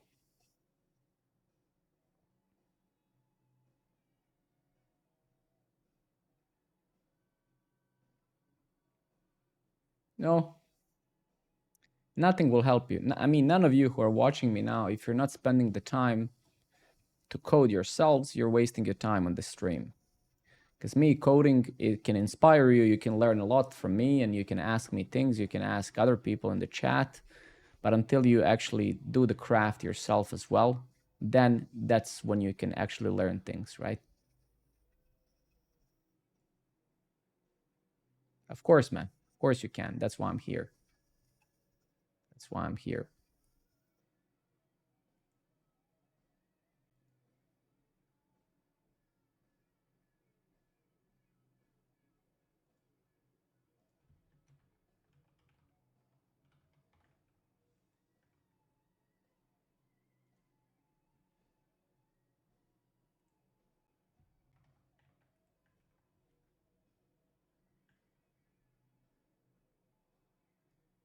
All right. Nothing can teach you programming except building. That's the only truth. No, nothing. Nobody. AI, book, mentor. You can have all of that until you actually write code. It's all pointless.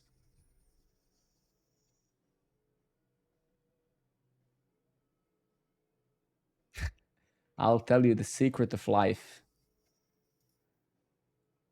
Right.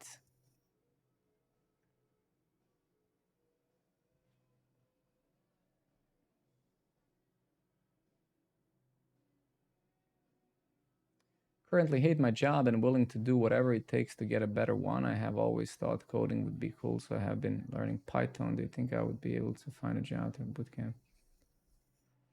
Where do you live in the US? Are you in the US?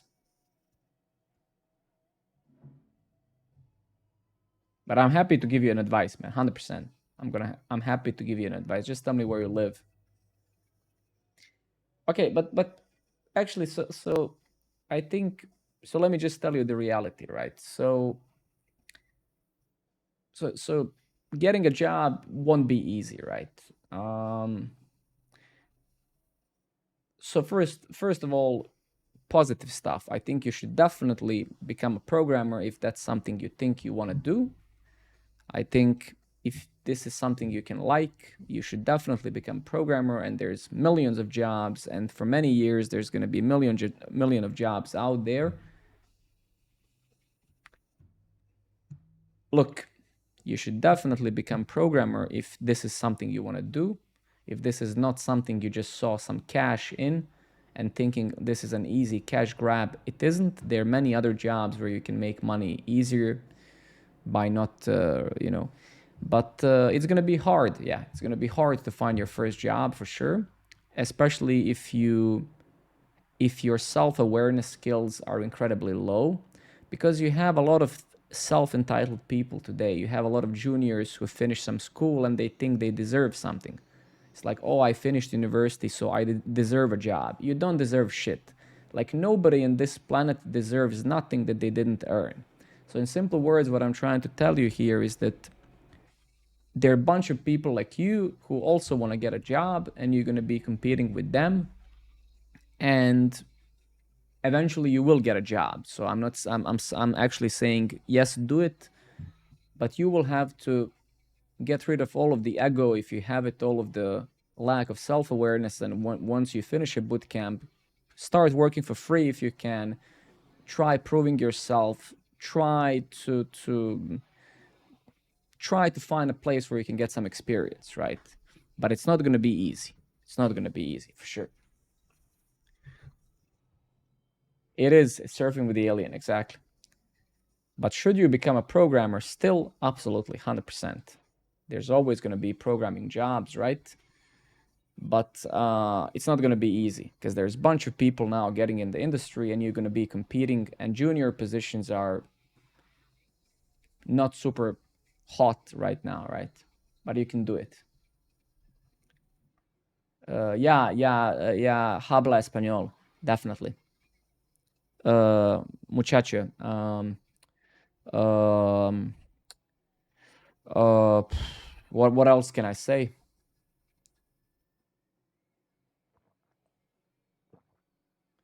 Absolutely, man. But I'm just trying to be honest and tell you something valuable. I don't want to bullshit you. Yeah. Go programming. It's a beautiful profession. It's a beautiful job. There's gonna be many jobs in this industry for many years to come. So don't listen to this depressing bullshit. How we gonna get replaced and stuff. We are not getting replaced ever. It's just gonna be different. But yeah, you will just need to be persistent, and you're gonna have to be you will have to show continuity.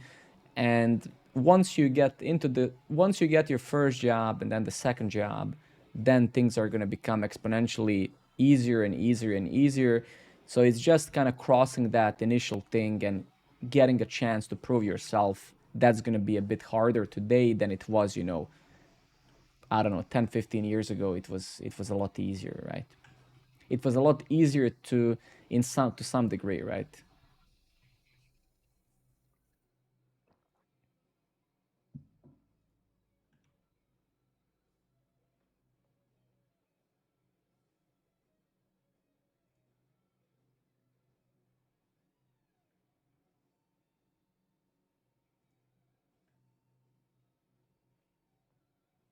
My pleasure, man. My pleasure. Make a plan. Make a plan. So let me just tell you last advice, and this is incredibly valuable for everybody. So and seriously, please take this as something that's fundamental to your success. So just to give you the context, right? That I'm not talking out of my asshole, right? I spent 5.5 years working as a mentor at a boot camp. So you can see here that I worked for 5.5 years as a mentor, right? So just keep in mind, I do have experience mentoring a lot of people. I had more than 160 students in my career that I mentored. So for this 5.5 years, one of the things that I've learned is this: um, you have to create the environment around you to be able to succeed in a boot camp. So that means that you have to tell your family, your friends, you have to create the environment where people know what you're doing, what you're going through, that you're changing career, for example.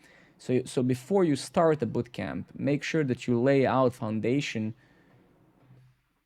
for that to happen, right? Because boot camp is very intensive. So, for example, when you get to a boot camp, they're gonna tell you that when you get to a boot camp, they're gonna tell you you have to study, I don't know, 20 hours a week. That's a lie. You need to study 50 hours a week, right? 20 hours a week is not gonna be enough. So before you start your boot camp, make sure that you tell your wife, husband, friends, whoever you have, whoever is around you, that now you're studying, and set the time when you're going to be doing it, and everybody has to be aware of that, right? So that's fundamental to your success. If you don't plan this properly, you're not going to succeed. You're going to fail. That's it.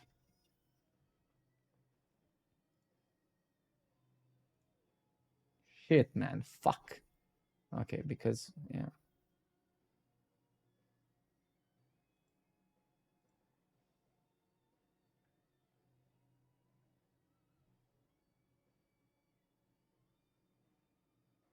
Numinex, love you, man. Thank you for coming as always.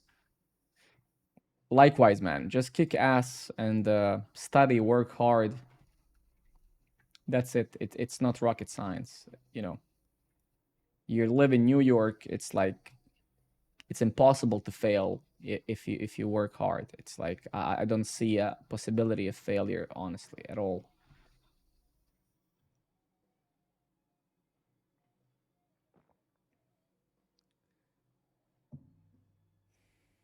What kind of projects do you know? See,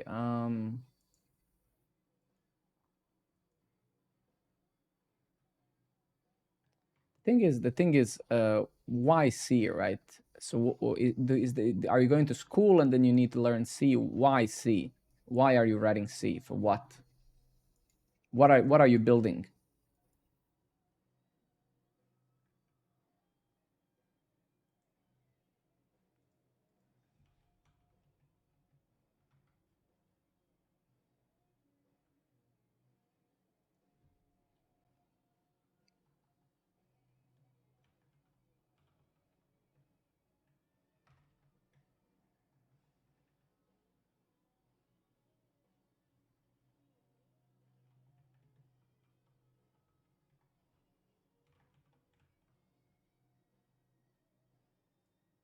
Okay, I see.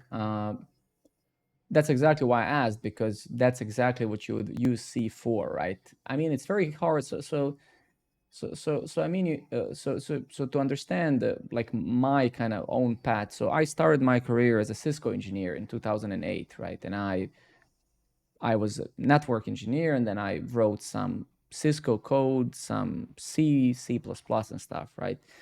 There were two reasons why I gave up on that career. Number one, because being a network engineer is a very static route. It's a very static job, and there isn't much opportunity to grow in the career. And the second one is that languages like C were not expressive enough for me and useful to build something that I want. The same goes with the Rust or any of the low level languages out there. So what can I suggest you to build with C, right? You're already doing, you can write kernel, or you can build CPU drivers, GPU drivers, right? That is the unfortunate thing. You can maybe play with some IoT, some Internet of Things, write some Arduino boards, write some stuff for Raspberry Pis, for sensors, whatever, right? And that's exact reason why I didn't go the route that you did, is because what would I sit now and build in C, right? I would not build web pages or mobile apps in C or APIs, right? So it's a very lonely it's a very lonely part of industry, right? It's the same with those assholes who come here and ask about Rust. Number one, they never built anything in Rust themselves, clearly. And number two, obviously, what would I build in Rust? What would I be now sitting and building in Rust? I cannot build mobile apps. I cannot build web apps. I cannot build APIs. So what the fuck would I learn it for? That's the fundamental question. The thing is, if you learn to use a hammer in real life, you know the outcome of that. You know that you're going to be able to put a nail in a wall, right? So all the tools that I learn, they have to have some outcome. I need to be able to produce something tangible with them. So it's not about learning some arbitrary language like let me learn C. Sure, but why? Let me learn Rust. Okay, why? Like, what do you want to build, right? It's like saying, let me learn to use a shovel, and you live in a fucking apartment you never been to, right? So it's like, it's more of a, that is the fundamental question. If you're choosing a language or a stack or whatever, you have to decide what it is that you want to build, right? It's not about just arbitrarily saying, let me learn this. It's like, why? Let me learn, for example, if you said, let me learn C++, I would say, okay, that can be useful. You can build various things with C++. You can build desktop apps as well. You can build, but I could also say you can actually build native modules for Node.js. You could build native modules for Electron, right? So even C++ kind of opens up some possibilities. Sure, when WebAssembly kind of, if ever, I'm waiting now for 15 years or 10 years for it, but if WebAssembly ever kind of, right? So you have to kind of, right? You have to kind of choose technologies based on the outcome that they can provide for you, not based on some arbitrary thing, arbitrary basement dweller nerd type of thing, right? Because nobody gives a shit, right? You want to learn things that enable you to sell yourself on the market and to be able to build something with them, right? If you can't build anything that people want, then what is the point of you knowing how to build something, right? It's like, if you're building something that nobody uses, that only means that what you're building is completely useless and nobody gives a shit about, right? Oh, I'm building this CLI app that can tell me what's the temperature in my room. Who gives a shit, man? Nobody, right? Except you. So what, it's simple logic, right? Actually, we already have a light mode. I disabled it because people started hating me. They were like, dude, remove that shit from my face. So we already have a light mode. I just...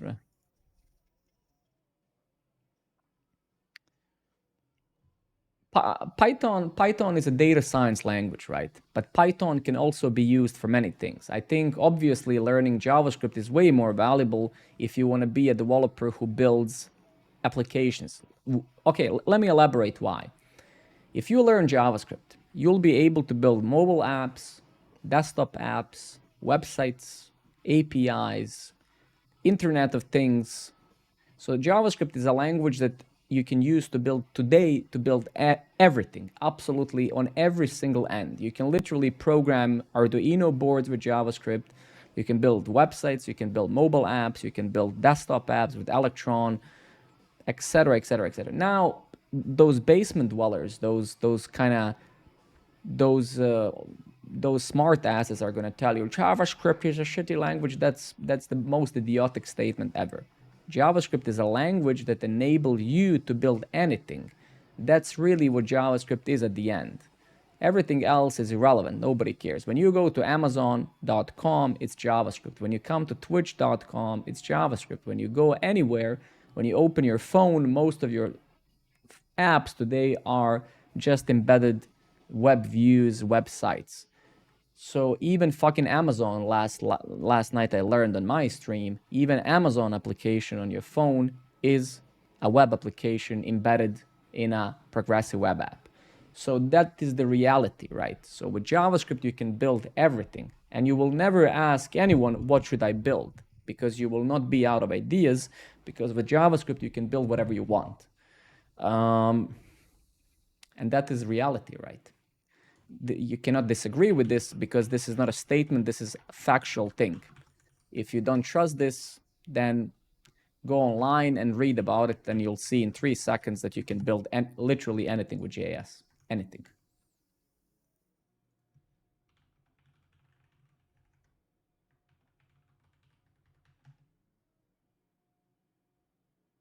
Sako, my friend, good evening. Why the fuck is this invalid password? What's happening? Is my Docker not running? Give me a second. Have you heard of Mojo?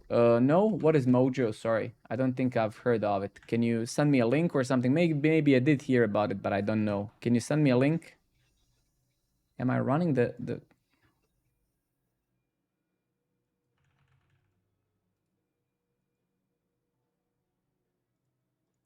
So Sako, have you been here last night? We did manage to deploy it to App Store.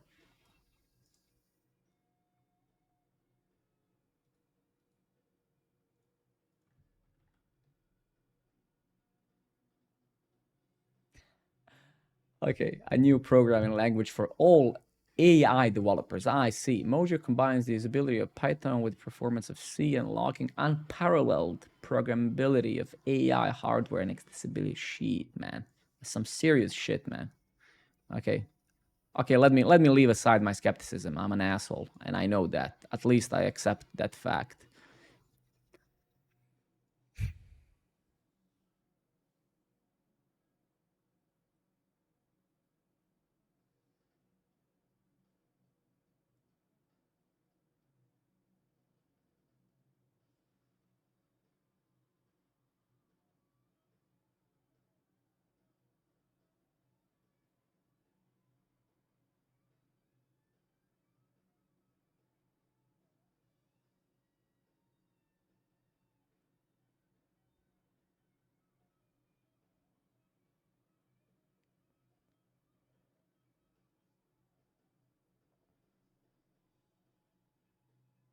Sako, getting back to that in a second.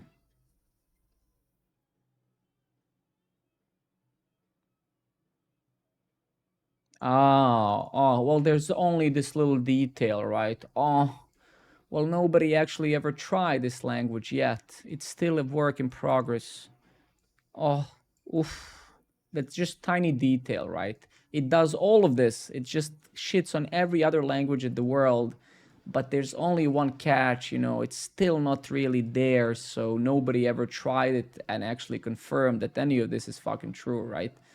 Look, let me just put it this way. I will never, so I never and I will never in my life try something that doesn't have at least few years of production experience online, right? So would I use this now even if I needed to? I of course I would not, right?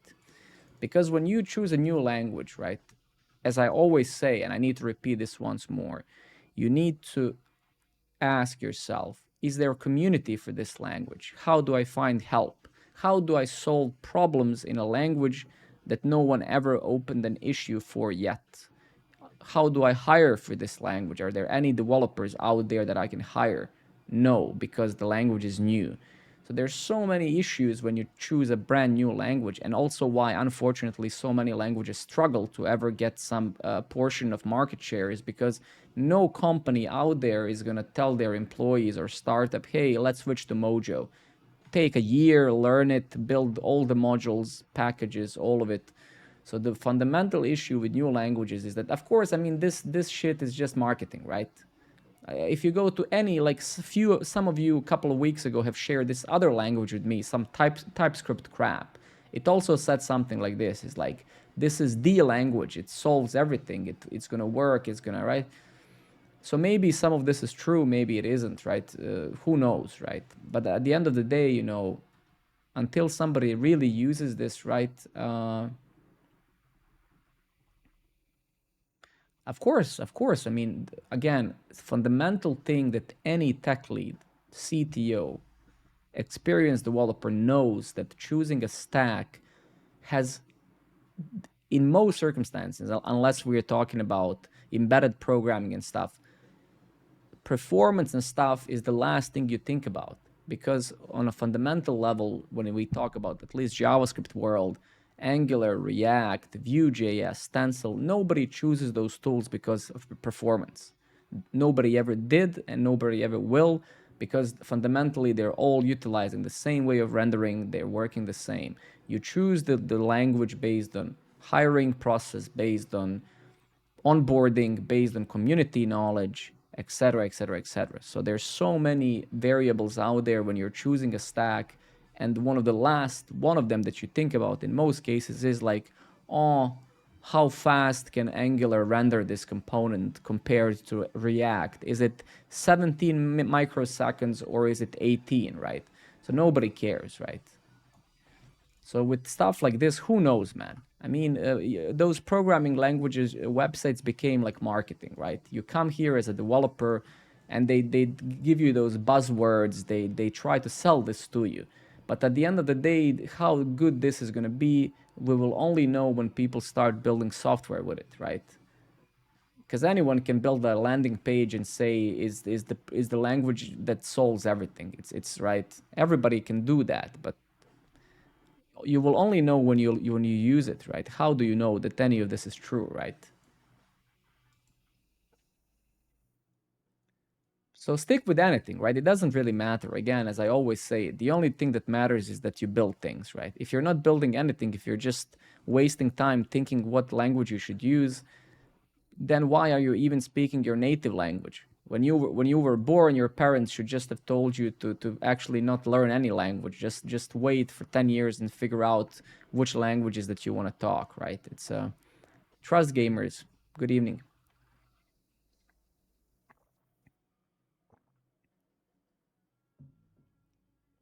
So Sako, we did manage to deploy the app.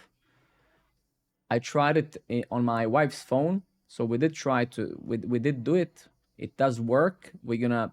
I didn't push it like to the app store fully. I just pushed it to the testing. I did deploy it just for the testers. So this week, so right now, this stream, I was just playing and I'm trying to now improve the experience overall in the app. So when we actually push it to production to the app store, so it actually looks nice, right?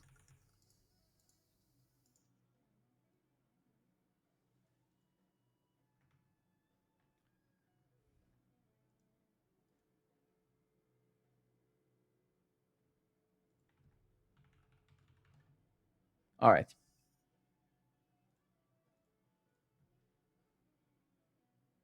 My backend for my website will use C, 100%. let us know when you finish your website in around 7 years. I would like to look at it. It's going to be great.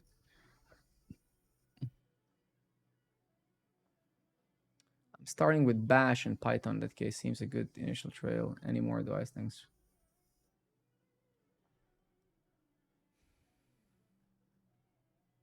How's everyone doing? Pretty good, man. How are you doing? How's life?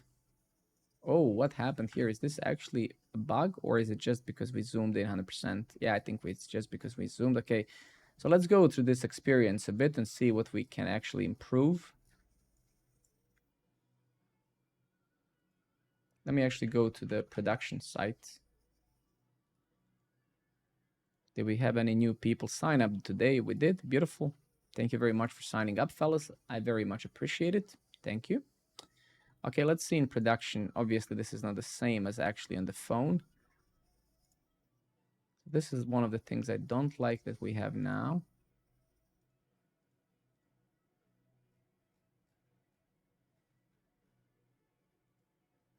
And another thing I think that we're actually missing. Oh, wow. Okay, so it does seem, does it seem that we have something here that's kind of messing it up? Let's take a look. Yeah, okay, let's take a look at that locally, right? It's Joe Satriani. It's my favorite guitarist. This guitar here. Fuck. I cannot. Shit. Wait. No. My hands. It's reversed on the camera. What the fuck, man? I can't point to the guitar. Oh, I can. I can. Hilarious. Okay. So this white guitar here is his own actually. Jesus fucking Christ, man. So you can see this guitar that he's holding. Wait, my brain doesn't work. Shit. Fuck. Okay. Okay, wait. Don't laugh at me. Okay, it's okay. Whatever.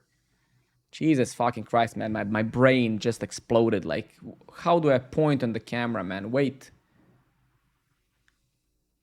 Okay, so it's like this. All right, motherfuckers. Fuck you, okay, at laughing at me. Look at this. Uh-huh. I can even poke the nose of this little Yoda. Look at this. Jesus Christ, man. Like my gesture, my movements are almost like I'm 80. Uh-huh. Can I poke the nose of this little Yoda? Can I do it? Uh-huh. Wait a minute. There we go. Look at this. Look at this focus that I have, fuckers. Uh-huh. Man, I'm so confused right now. Fuck, it's so hard. Okay.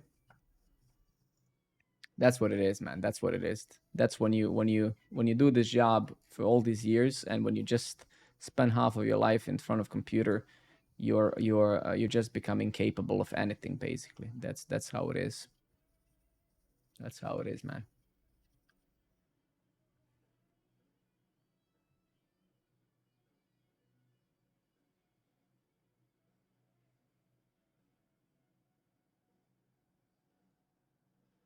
All right, so let's kind of keep on fixing this shit. So I just wonder though, is this wait a minute, let me just try one thing. Yeah. Okay, so let's fix that on mobile. So we have those tabs on mobile, right? And we need to get rid of that. So we can see on mobile that that's not going to do, right? So we need to have some sort of a, I guess, some burger menu for this crap or what, but nah. Fuck. Didn't I have some sort of drop-down menu somewhere or whatever on mobile? Where was that view? I think at one point in time we did have that somewhere, right? I just don't remember where did we have it. Let me think for a moment. I think we literally had it here.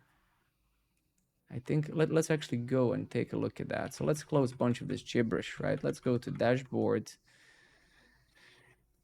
Man, where could that be? Where could that be? Let's try to find it. Dashboard, content. Let's go to dashboard, exactly. So those are the tabs, right? Yes, they are.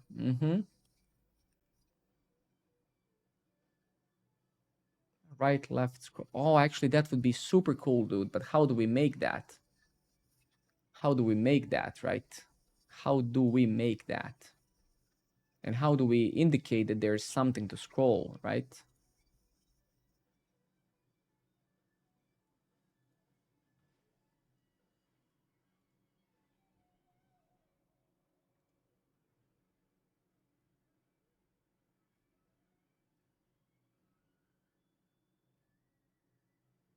Give me 1 second here. Let me just put on my playlist. Give me 1 moment. Rock Metal Programmer Network playlist. All right, so let's play this playlist of mine. Let's change the music a bit. Yeah, but I don't think that we should be showing the tabs on mobile at all, right? I think we should just you can see that they can't actually. I see what you mean. I see what you mean. You mean scrollable horizontally, right? Like overflow. Wait a minute. Wait a minute. Like overflow Y, scroll, right? No, sorry, overflow X. That's what I meant.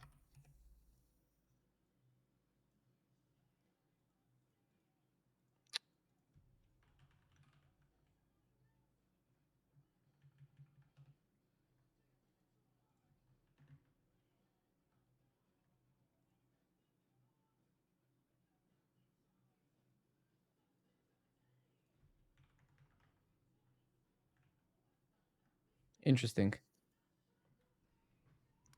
Yeah, but I mean, shit, that behavior isn't really super nice, is it? Let's give it a shot. I actually like that, Sako. How the fuck do we do that though? Wait a minute. Does this tabs thing take a class name? Is this some abstraction that I've created? It is, right? So it does take some sort of a tab active class. Okay, so let's just double check that. Class name, let's say text rows 500. Okay, so in a way, it does work, right? So I think this tab list is that what we care about, right?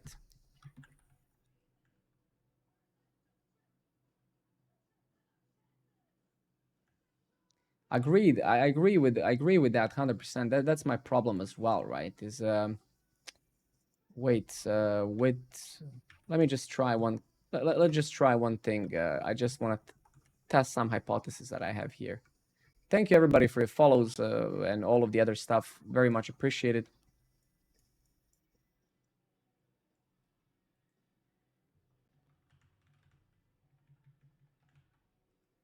Just want to try something. How do I scroll? No, I don't. No. I don't think I'm gonna like that solution, right? On mobile.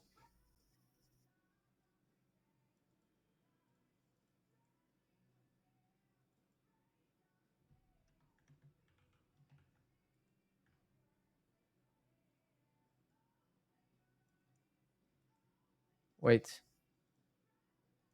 We need to do this properly, right? Because we're gonna release this thing to the App Store this week. So we need to make sure we.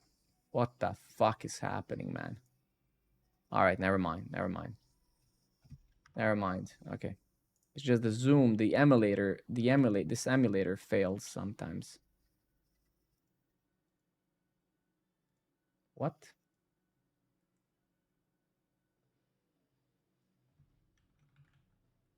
Wait a minute. Okay, width full. Okay. But is this really width full? No, something is off. Yeah, there's gonna be an app. So we're gonna push this thing both to Android and iOS, hopefully this week. Well, Android 100% this week on the App Store. Android,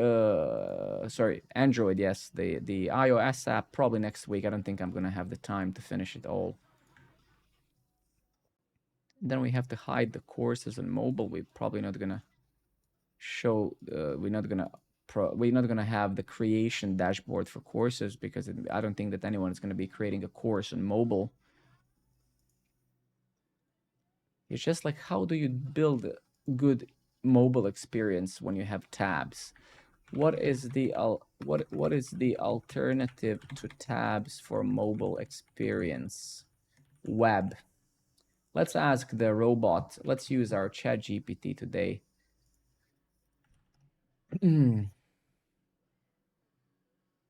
Hamburger menus, coordinates.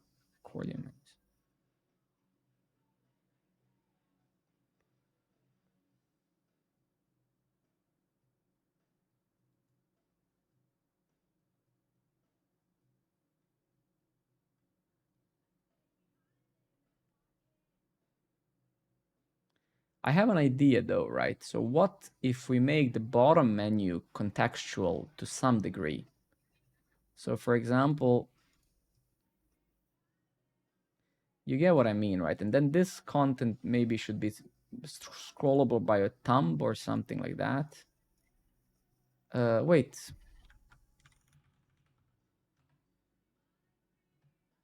Give me a second here. Let's try one thing.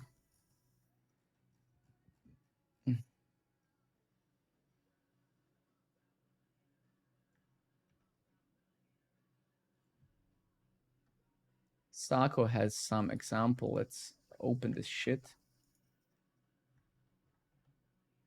The tabs are pretty common. Thank you very much. Okay, good.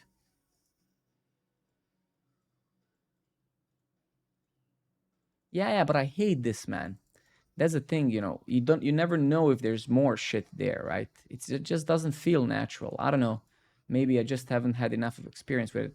Give me one moment. Give me one moment. I don't disagree with that at all, actually. But I just want to try one thing. Bear with me. So what if we had 5 icons and this one was opening some sort of a bigger menu, right?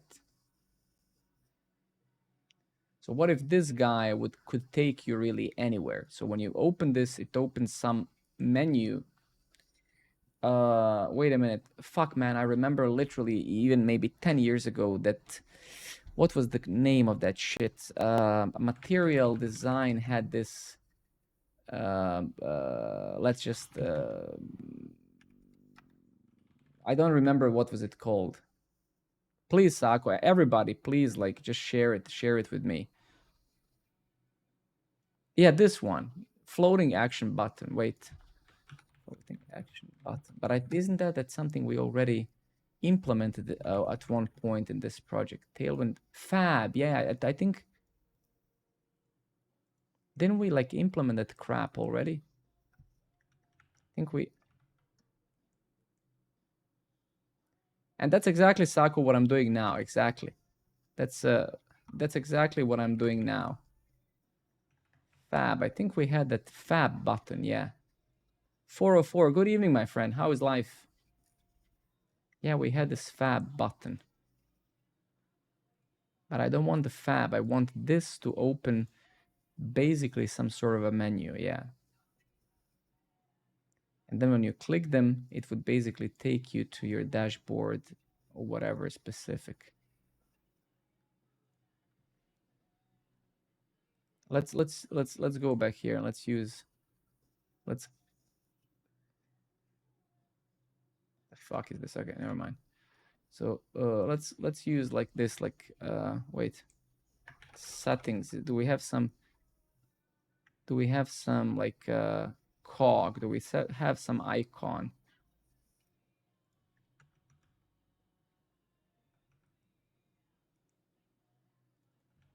Settings. Do we not have a settings icon or something?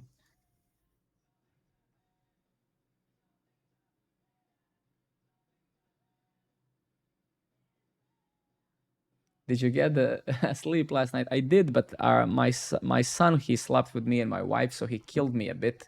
He's turning like a freaking clock, 360 degrees when he sleeps. So it was actually tough sleeping. But wait, Sako, the bottom menu could have a pop-up menu that has the tabs as menu points. But you mean this thing, this plus here, which menu? The menu in the bottom bar would have a drop down, drop up. But that's what I want to do, Sako. So when you click on one of those, it kind of opens from the bottom, right? But how would you do it without the extra icon? This extra icon I have here, I want it to have like those additional links, right? Maybe I'm not getting what you're saying. right?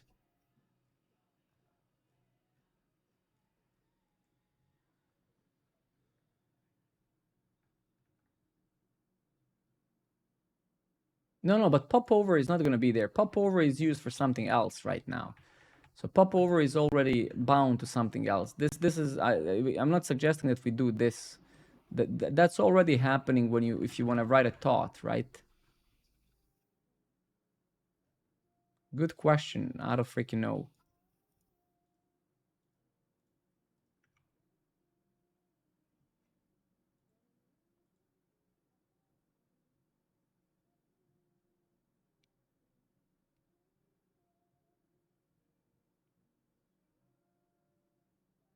But yeah, this is going to be a hard task overall because as we introduce more and more features to this platform, the question is going to be how do you really navigate to them, right? So we will just need a proper menu, right? I don't think there's a way around it, right?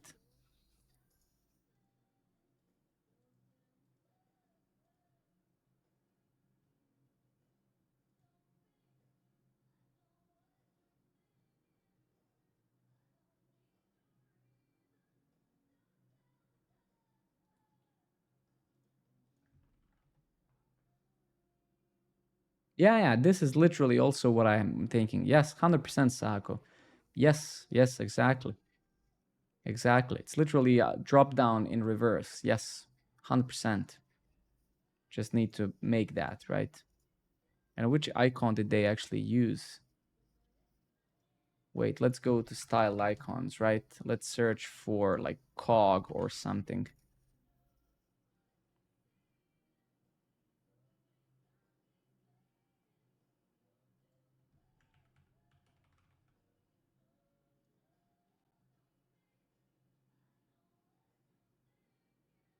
Reverse. Yeah, exactly.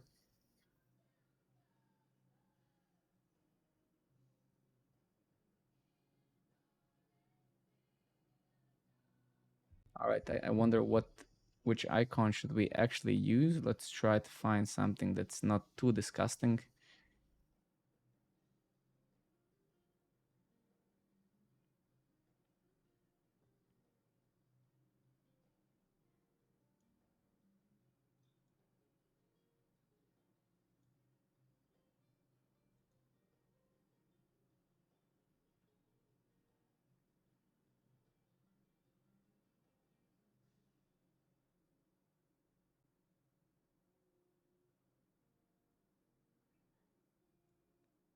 The thing is, one fundamental thing I learned about design is that you have to you have to try your best constantly, no matter what you're designing, to keep things simple.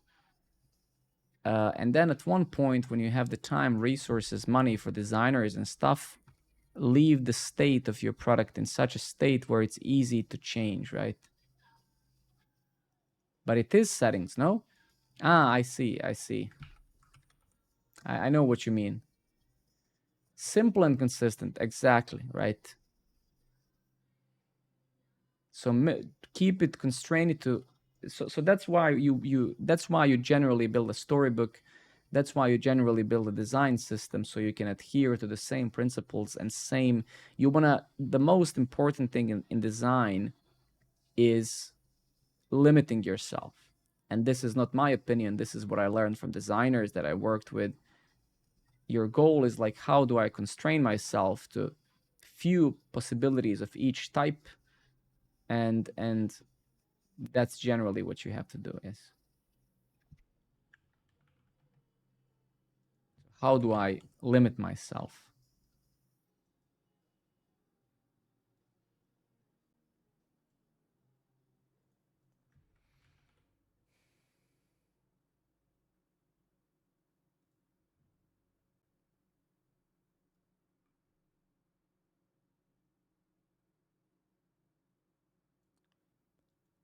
Which one? Of course, Sako, because again, the one that exists right now is supposed to spawn this thing, right? Where you write a thought, right? So that one has kind of very explicit intent and action, right? So this one would be for the whole menu, right? For showing more like what you showed, right? At least that's what I'm thinking now. I don't think it makes sense to couple this action to the general menu that we're gonna.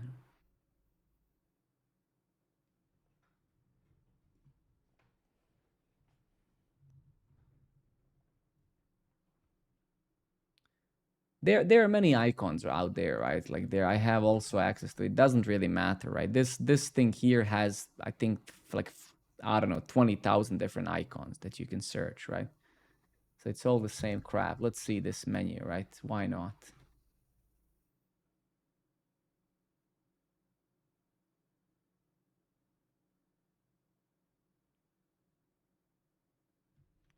How do workflows normally work in tech industry? Do you get a design from the design team and then try to make it like design, or do you get idea from higher up in hierarchy? That really depends. That really depends, reps, how you work, right? That depends on the size of the company, stage of the company, state where you guys are, how the team structure is. Um, I'm gonna get back. That's a very good question, but let me just focus on this for a moment. The home button would show the tabs accessible on the home page. So you want each one of them to be some sort of drop downs based on where you are, or no, actually. So I see. I see. I like that. Yeah,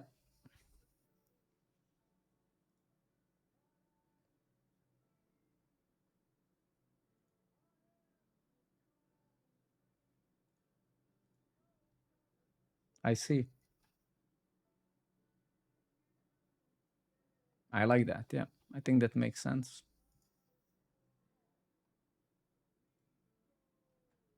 I think that makes sense. Yeah, yeah. I like that. I like that. Okay, let's do one thing then. Let's create a story for this.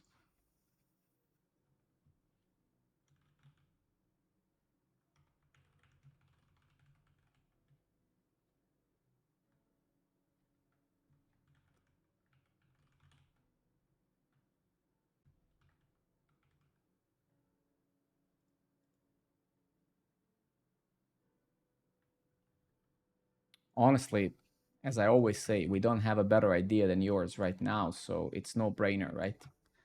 Until we come with a better one. Uh,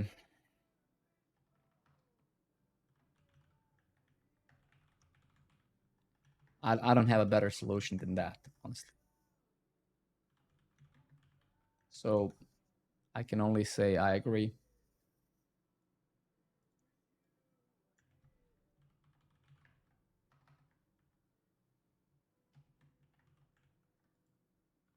Let's run storybook.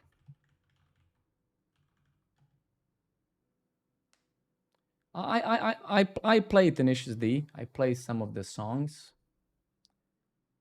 Jack is very talented musician. He has a very good voice. So yeah, what is to say? He's a great guy. I think super smart as well. Because to be a semi-comedian, it's very hard to be stupid and be funny. Well, you can be funny in some other way, people laughing at you, but to so I think Jack is yeah, that guy is very good overall. What the fuck are you complaining about now? Mobile nav bar.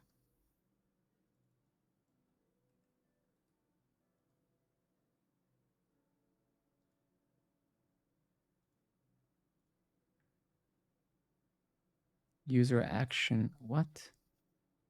Oh man, that fucking sucks ass, man. Wait a minute. Can we just remove the navigator or something from here? Let's just do like this.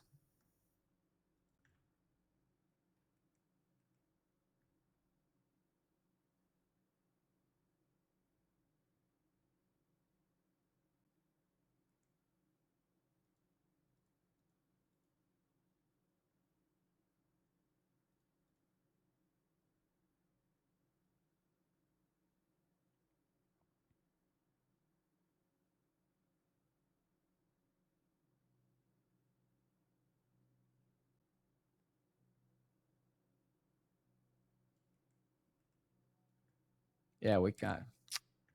Man, like, mm, sometimes it just pisses me off. We can't really use Storybook that easily, right? So fuck that.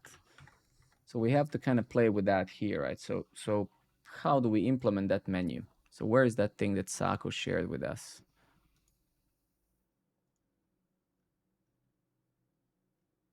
Let me just scroll up.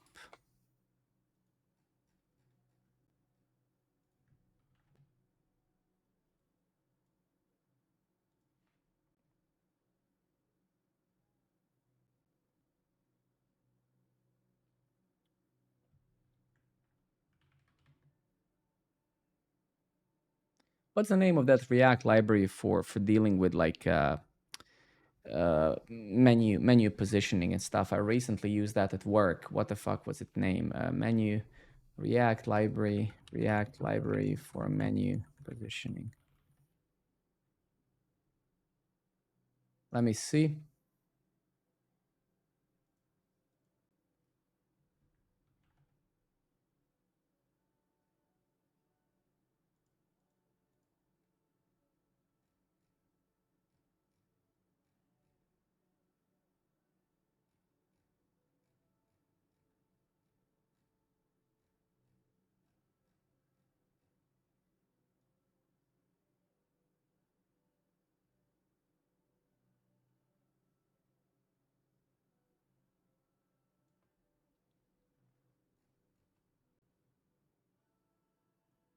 Wow, actually I like this shit. But that's a different subject. Okay.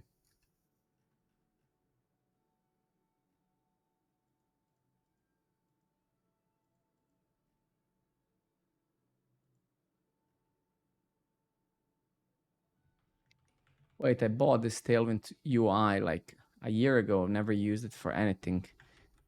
Is there some navigation here?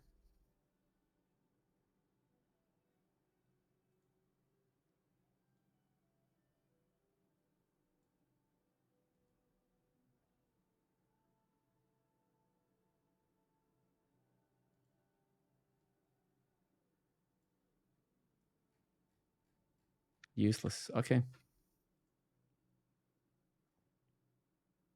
We already have the light mode. It's just people didn't want it, basically, to be very honest with you, right?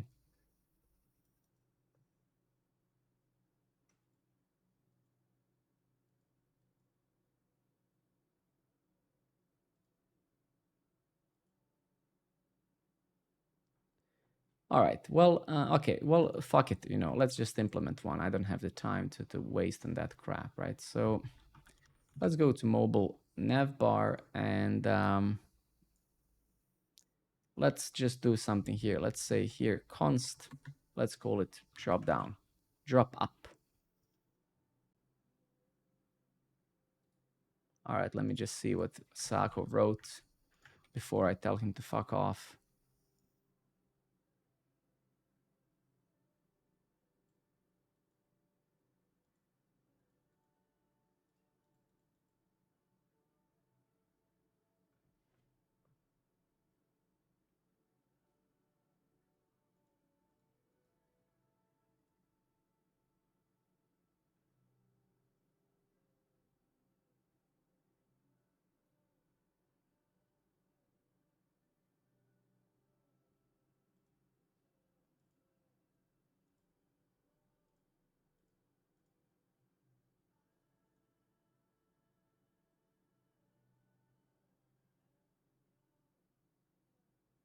No, no,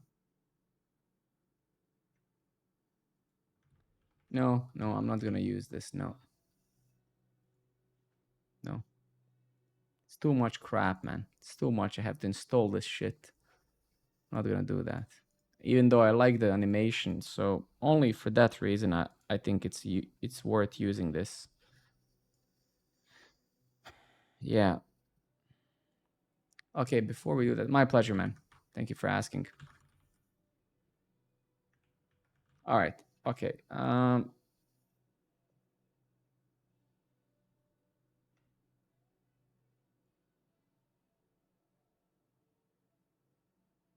Let me just think for a second. Okay, let's just try one thing first ourselves. So let's say menu, right? Let's just do something like this. Okay.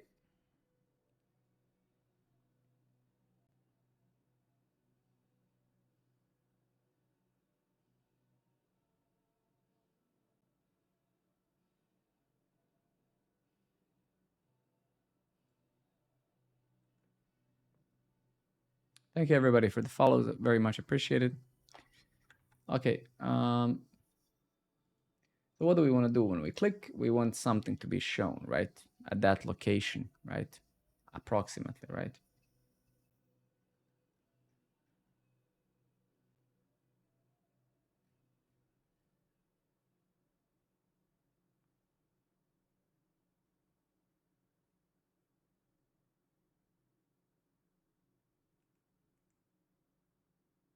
Nothing is wrong. Nothing is wrong, Kirill. Good evening. We're just making it to be to have a drop down on each one, so it opens up kind of this sort of stuff, right? So as you click on them, you have more options for different menus, right?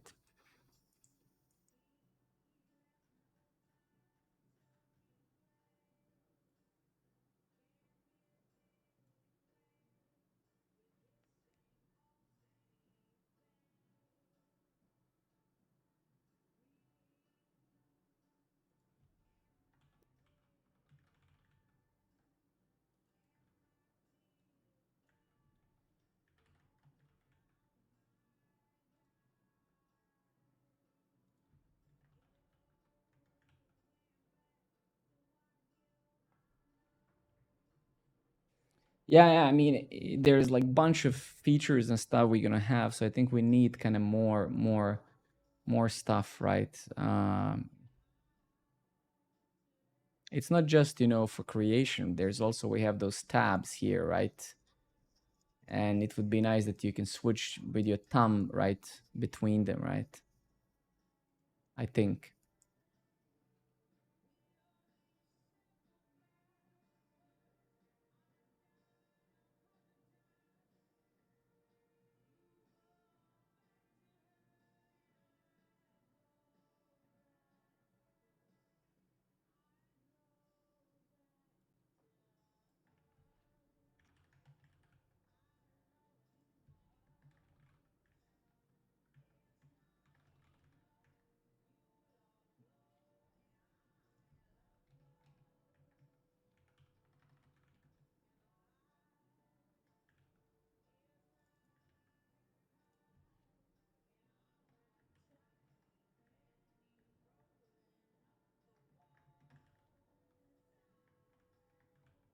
This is just to play with it.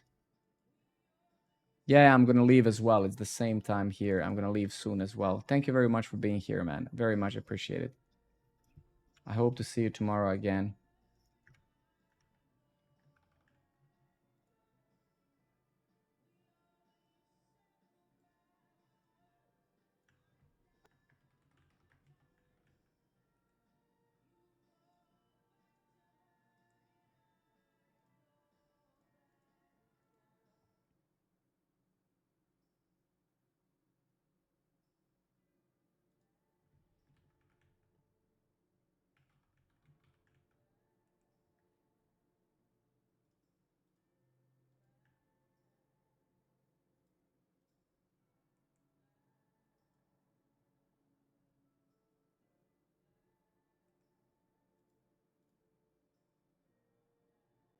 Good night, man. Sounds good. Sounds good. Good night to you as well.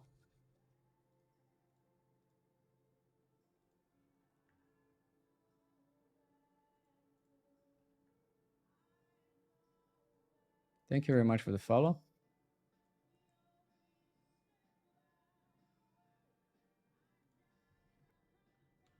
Just gonna do some shit just so we can see things.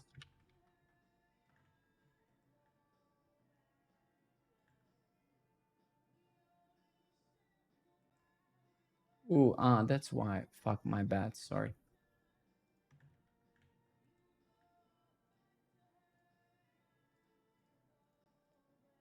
Okay. And let's...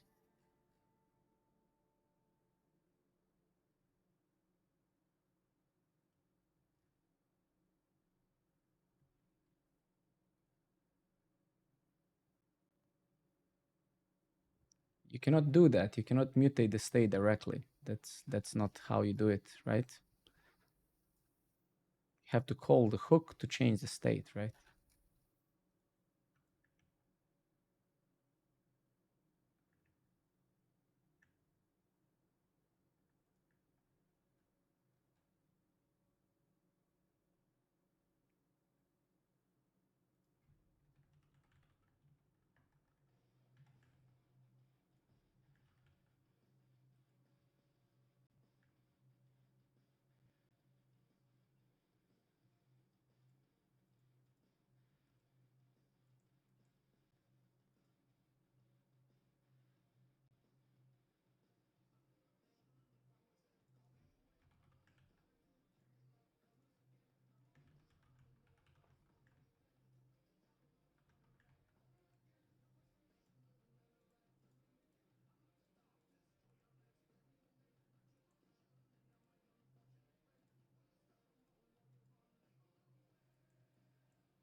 No worries, man. Thank you everybody for the follows. Appreciate it.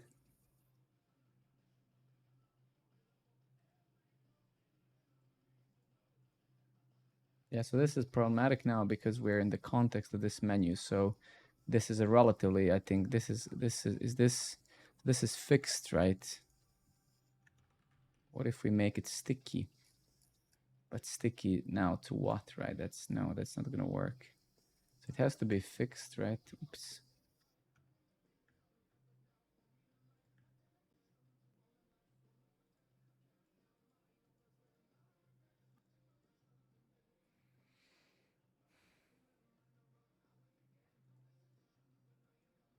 So yeah, so it's clear that, so we're not gonna do that. I'll need to round up soon as well, but it's clear that we will need to calculate this with JavaScript, right? So we'll need to tomorrow we're gonna write a little thing that uses the bounds and all of this stuff, and then just calculates relative to my cursor or this element, or we're gonna find just some what was the name of the library that JS library for dynamic position, something like that. I don't remember what was it. Interact, no. Joystick, no.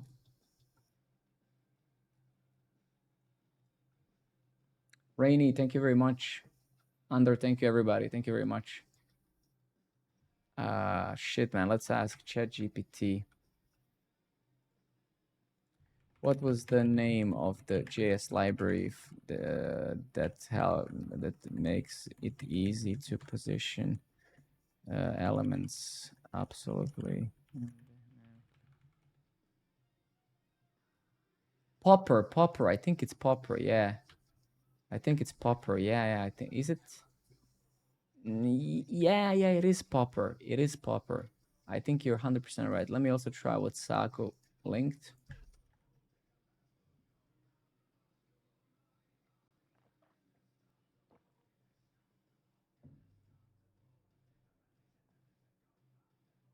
Still live, exactly.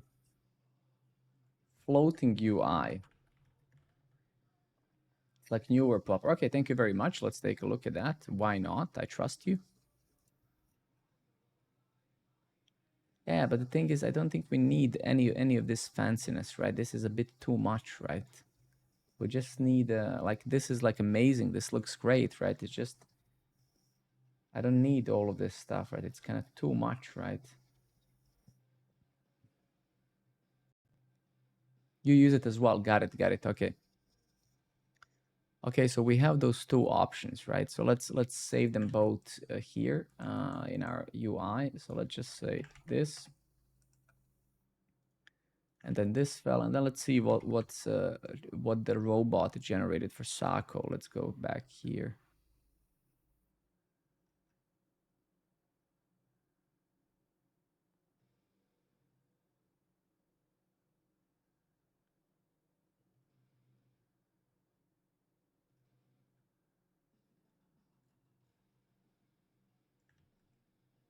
Let's see what this is.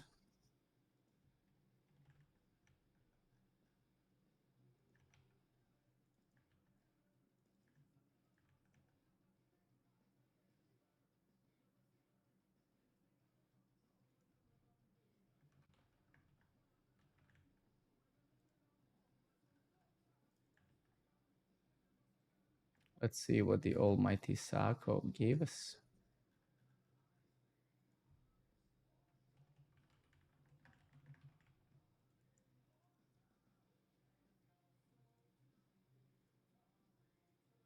Yeah, but this jumps the whole menu, right? So this is amazing, actually. This is something like yeah. Yeah, but it opens up the whole menu, right? And it shouldn't. So, but it's almost there, Sako. It should just,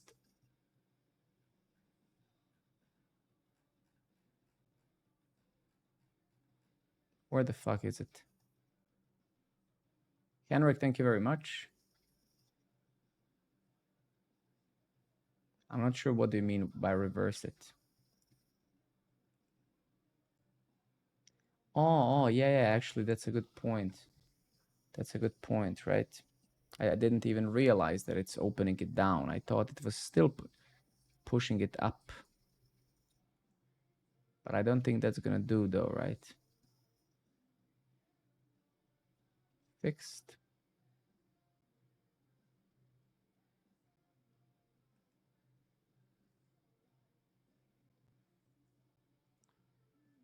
No, that's not gonna work. Like we cannot just reverse it like that, right?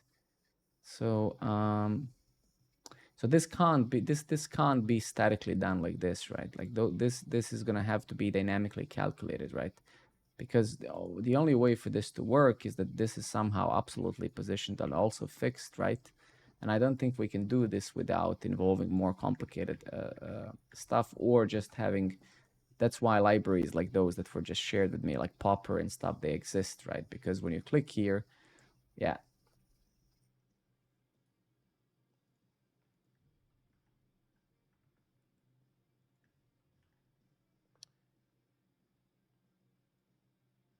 Okay, let's try.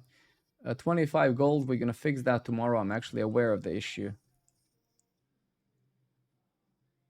Yeah, why not? I mean, ChatGPT is amazing. Nothing wrong with that, right? ChatGPT is amazing. Of course we're gonna ask. Of course we're gonna ask. Bottom navbar, okay. Of course we're gonna ask.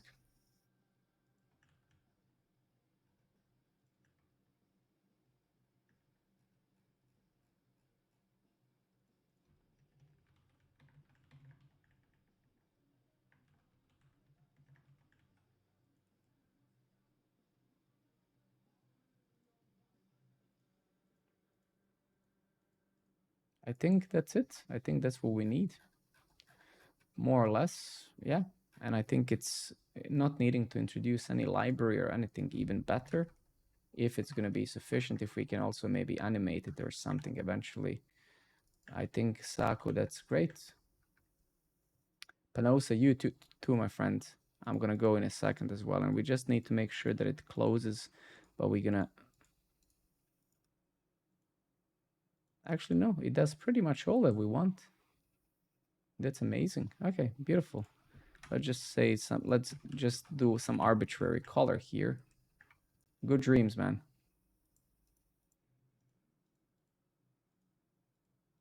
It's just yeah, so the only funny thing is, yeah, it's just that we need to obviously style it and stuff, but BG base 200.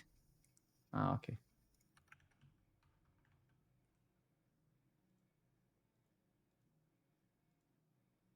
Yeah, we'll see like if this is going to be sufficient, right? Maybe we're going to need something more complicated, but honestly, if you ask me, looks pretty good.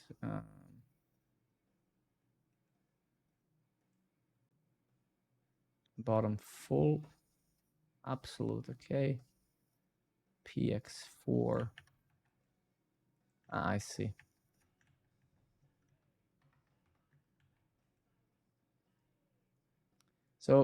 So you can kind of see that it kind of Yeah, but this is not going to work, Sako, right? This is not going to work because once we add, let's say, two more icons, this is not going to be feasible, right? Because it's going to start going off screen and stuff. That's why I'm saying this is incredibly hard to do without introducing an actual JavaScript into the game, right?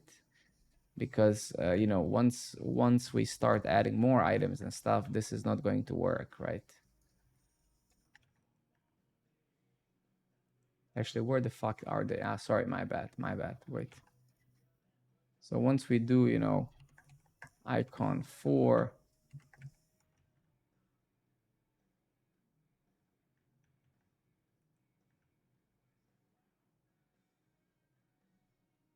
yeah, so you can see now, right? So you can see now, boom, this is gonna go off screen, right? So the hardest thing, and that's why you need libraries. I mean, I wrote a library. I think I have it on my GitHub. It's called.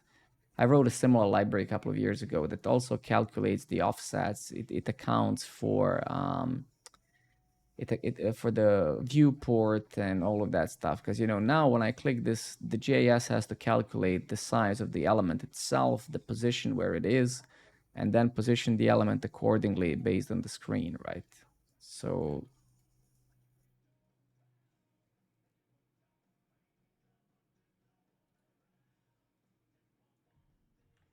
beautiful, amazing. Let's try. That would be fantastic. Thank you very much, everybody, for your follows. Very, very kind. Thanks. Let's replace it. Sako claims it should work now. What is it not liking now?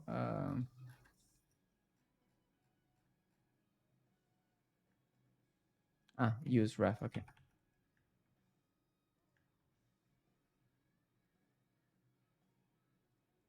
All right. Beautiful. Let's, what is it called? Yeah, let's add two more elements because I think we're going to have either 4 or 5. So let's say here 4 and 5.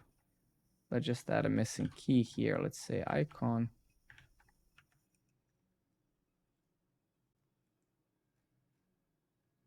And yeah, let's say here BG row, just so we can see it, right?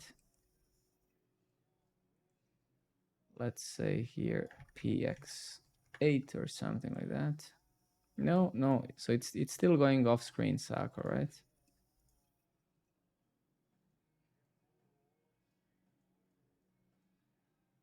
Bad robot. So, but it's a great thing, right? Probably if we would reduce this to like 4 icons, right, or whatever, it would end up working, right? But no.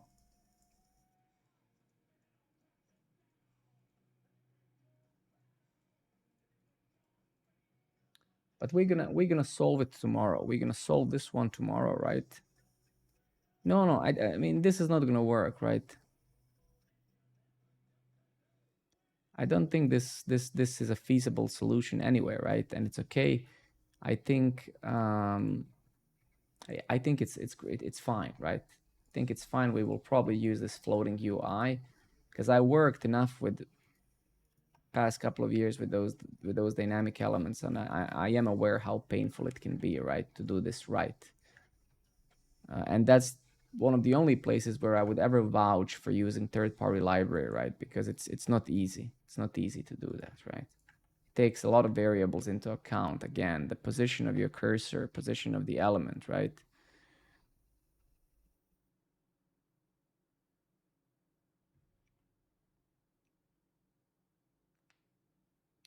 So we'll see, right? Doesn't really matter. So essentially, we're gonna continue tomorrow in the stream to.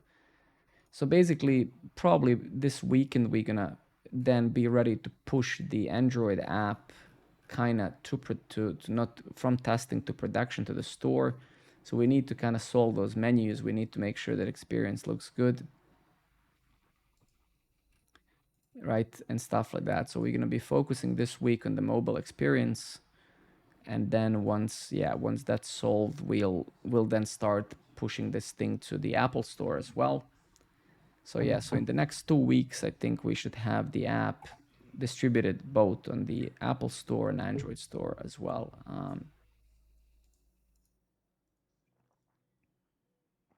All right. Let me see how many of you have signed up this stream. I think several, maybe around 10 people. So I know 1, 2, 3, 4, 5, 6, 7. 7 people signed up. Nice. Awesome. All right, guys, let's round up. It's almost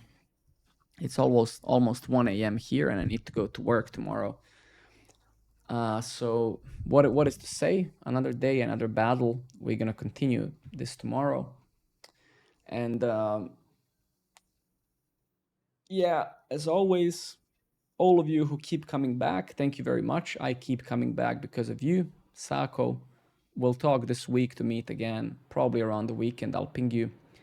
And the rest of you guys, thank you very much for being here. I hope you enjoyed it. I hope you learned something. And yeah, come around whenever you have the time.